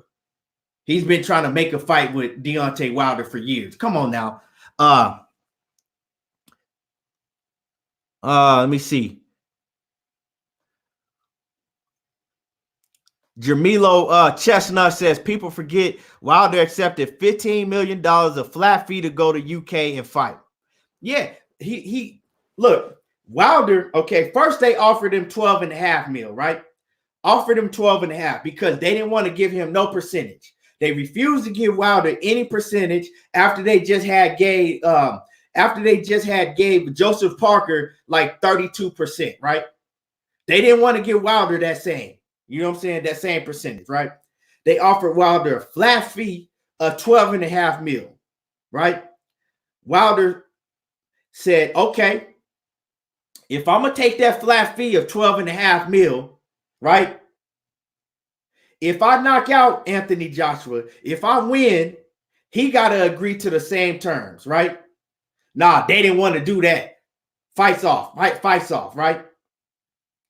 Then, right? Then Anthony Joshua comes out and he says, look, if they want me to fight Deontay Wilder, won't they pay me 50 mil? I'll fight him for 50 mil. If they want me to fight him so bad, pay me. If they want me to fight him so bad. Does that sound like a man that's been chasing Deontay Wilder and been begging for a fight? No. Okay. If they want me to fight him so bad, pay me 50 mil. They offer me 50 mil. I'll take the fight. Right? What they do? They offer him 50 mil. Okay. What does he do? Oh no. We don't know if the money's real. We don't know if the money ain't real. Right? Then after they couldn't run with that no more. Eddie Hearn came out and he said, yeah, we checked. The money was real. The money was there. You know what I'm saying? It's up to AJ, right? Then he tried to put it on AJ. It's up to AJ, right? That's off the table. They didn't take that. They turned that down. You know what I'm saying? They turned that down. Then they gave Deontay Wilder, they gave him an offer, 15 mil, right? Flat fee, 15 mil for a fight that they already had projected that was going to do 100 up to 130 mil. They already had projected the fight was going to do at least 130 mil, right? But they want Deontay Wilder to take a 15 mil flat fee, right? They tell Deontay Wilder he got a certain amount of time to give them an answer, right? Deontay Wilder, bam, he come right and accept it, right? What they do? They move the ball again. Oh, now we got our mandatory. They made up a mandatory. Once Deontay Wilder called a bluff and said, okay, I'll take the 15 mil, send the contract, I'll sign it. What's popping? Then they back out talking about they got a mandatory with Povetkin. All of a sudden they have a mandatory, right? They lied. You see what I'm saying? They ain't never wanted to fight Deontay Wilder. Anybody with a half a brain that's been following this, they know Eddie Hearn. Eddie Hearn is a compulsive liar. Now this man gonna get on here and say that it's easy. It's gonna be hella easy to make a fight with Tyson Fury because they've been trying to make a fight with Deontay Wilder for years, and Deontay Wilder doesn't want to fight Anthony Joshua, right? And I'm gonna tell you where they got that from. Deontay Wilder, he did like a conference call interview, right? And they asked Wilder, you know, about Anthony Joshua, and he already had told him once. He was like, you know, I'm not focused on Anthony Joshua right now. I got a fight. I got this big fight coming up with Fury in a week and a half. You know, my focus is not on Anthony Joshua. So they asked him again. And he's like, look, I'm not worried about Anthony Joshua right now. Like, my focus is on Tyson Fury. So they get that and they run with that and make it the UK, them UK reporters run with that over to Eddie Hearn and then try to say that, oh, well, Deontay Wilder ain't interested in fighting Anthony Joshua. We all know Deontay Wilder then told you many a times that that's the fight that he wants. He wants that fight. But see, Eddie Hearn, he don't want that fight. So he'll get on here. Eddie Hearn don't want that fight. Anthony Joshua don't want that fight. They scared to death of Deontay Wilder. So I'm letting everybody know right now, if Wilder go and knock out Fury, right? If Wilder go and knock out Fury on the 22nd, don't expect no fight with Anthony Joshua no time soon because they're going to continue to move the ball. They're going to continue to run from Deontay Wilder because everybody knows how big that fight is. But Eddie Hearn, he's already telling you. He's already making excuses right now telling you, oh, to make a fight with Wilder is going to be hard. He's already starting to make an excuse for it. That fight ain't going to happen no time soon. Eddie Hearn and Anthony Joshua, they don't want it. Anthony Joshua already came out when they told him, you know, that Deontay Wilder deserves 50-50. And they told him that his promoter even admitted that if Deontay Wilder beats Tyson Fury, he deserves 50-50. This nappy head ass clown, Anthony Joshua, go get on there and say, oh, well, I don't see why he deserves 50-50.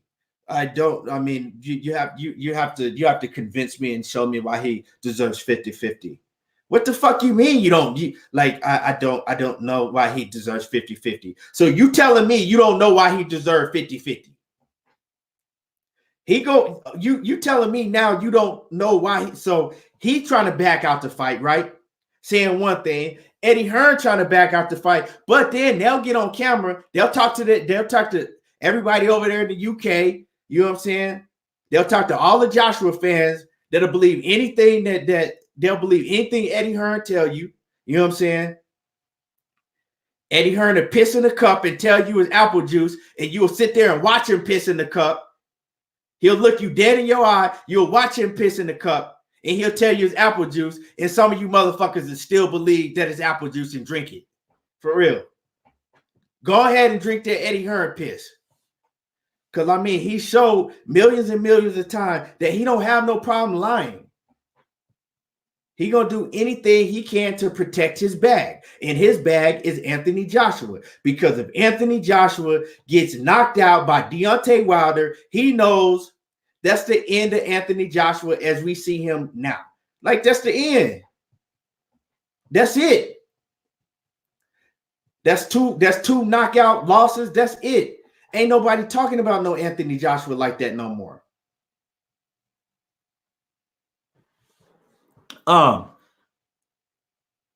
Manny Manuel says Eddie Hearn is the king finesse. Yeah, he is. But one thing I got to say about Eddie Hearn, as far as a promoter, Eddie Hearn is the best promoter out there. Period. Because Eddie Hearn, he don't got no morals. You know what I'm saying? He don't got no type of morals, and he don't have no type of code to him. He'll lie and he don't give a damn. He'll tell you anything. He'll look you dead in your eye and he will lie. He'll say anything to protect his fighter. You know what I'm saying? But see, what Anthony Joshua is not smart, because when they get Anthony Joshua by himself and he does interviews by himself, he always fucks up. You see what I'm saying? And so then if you go back and play what Anthony Joshua says, and then what Eddie Hearn says, it's always a mix-up, right? So Eddie Hearn, like, yeah, he'll cave Vanessa to a motherfucker that'll listen to that shit. I'll listen to nothing he say. Just like with the Jamal Charlo and Demetrius Andrade situation, where he showed that he sent Demetrius Andrade a contract offer via email, right? I don't know when they start sending fighters contract offers via email, but that's a whole different story. But he showed where he sent the contract offer. He said it was a massive, massive offer, but then he covered up the number and wouldn't let nobody see what the number was, right? But any other time, he come on camera and he'll tell you, oh, I offered him 10 mil, I offered him 7 or whatever it is, but this time he covered up the number. And then we wonder why Jamal Charlo ain't responded to it. Come on, man. So yeah.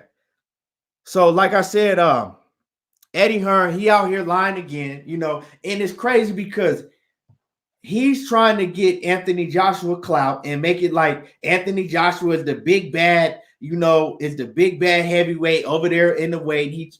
Because he knows everybody's talking about Tyson Fury and Deontay Wilder right now. He know everybody talking about Fury and Wilder right now. So he over here clout chasing, trying to get Anthony Joshua's name out there in the mix of the two best heavyweights that's fighting right now. Right now is the two best heavyweights. Anthony Joshua is sitting on the sideline. Ain't nobody worried about what Anthony Joshua is doing or who he gonna fight next. If it ain't Deontay Wilder, ain't nobody really worried about who Anthony Joshua gonna fight next if his name ain't Deontay Wilder. Period. Because that's the most exciting fight. Yeah, him and Tyson Fury, that's cool. But ain't nobody, don't nobody care about that fight like they do Deontay Wilder and Anthony Joshua. That's the fight everybody want to see. So if you don't fight if Deontay Wilder go out here and get the knockout and you don't fight him, I don't want to hear shit about Anthony Joshua. And this is the thing. If Fury were to win, I don't think that Anthony Joshua would fight Tyson Fury. They talking that shit. I don't think Anthony Joshua will fight Fury neither. Fury has said in the past that Anthony Joshua don't got no nuts, and he says he knows Anthony Joshua won't fight him. Fury has said that in the past. So I mean, that's what it is. Hit my like button. You know what I'm saying? Subscribe to me on YouTube, Everything Boxing. If you watch this, go to YouTube, subscribe to me on YouTube, and hit my like button. It only takes 1 second to hit that like button.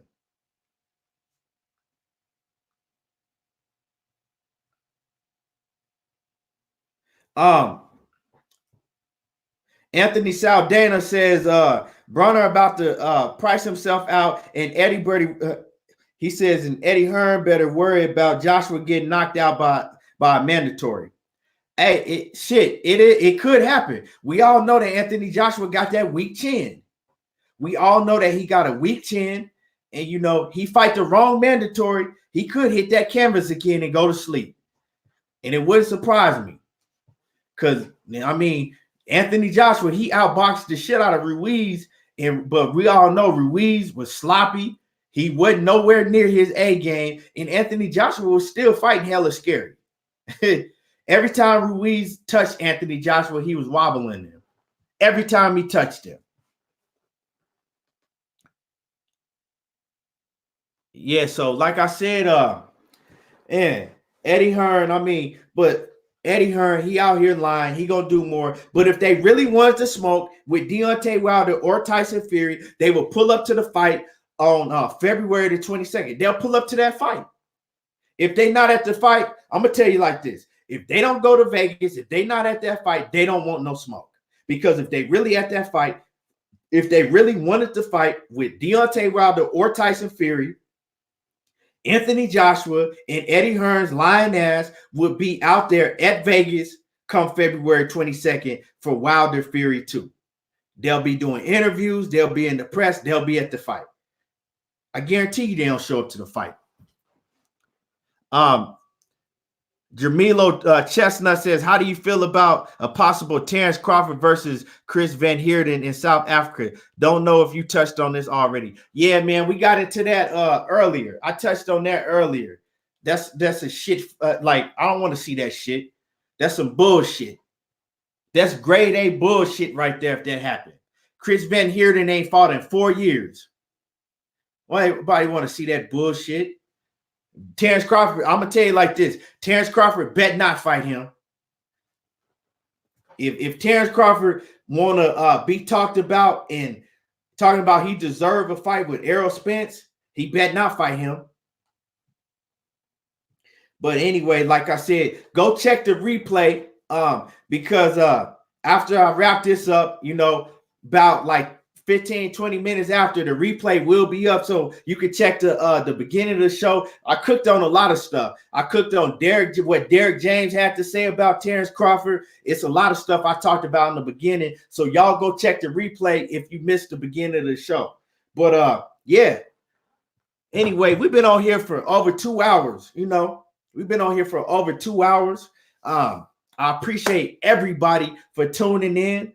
You know what I'm saying? I fuck with everybody on here, you know, whether we agree or disagree. I appreciate everybody for tuning in. And once again, if you're not subscribed to my channel on YouTube, go to Everything Boxing and subscribe. And yeah, I'm out. You already know how I do. I'm Mr. There he go talking that boxing again.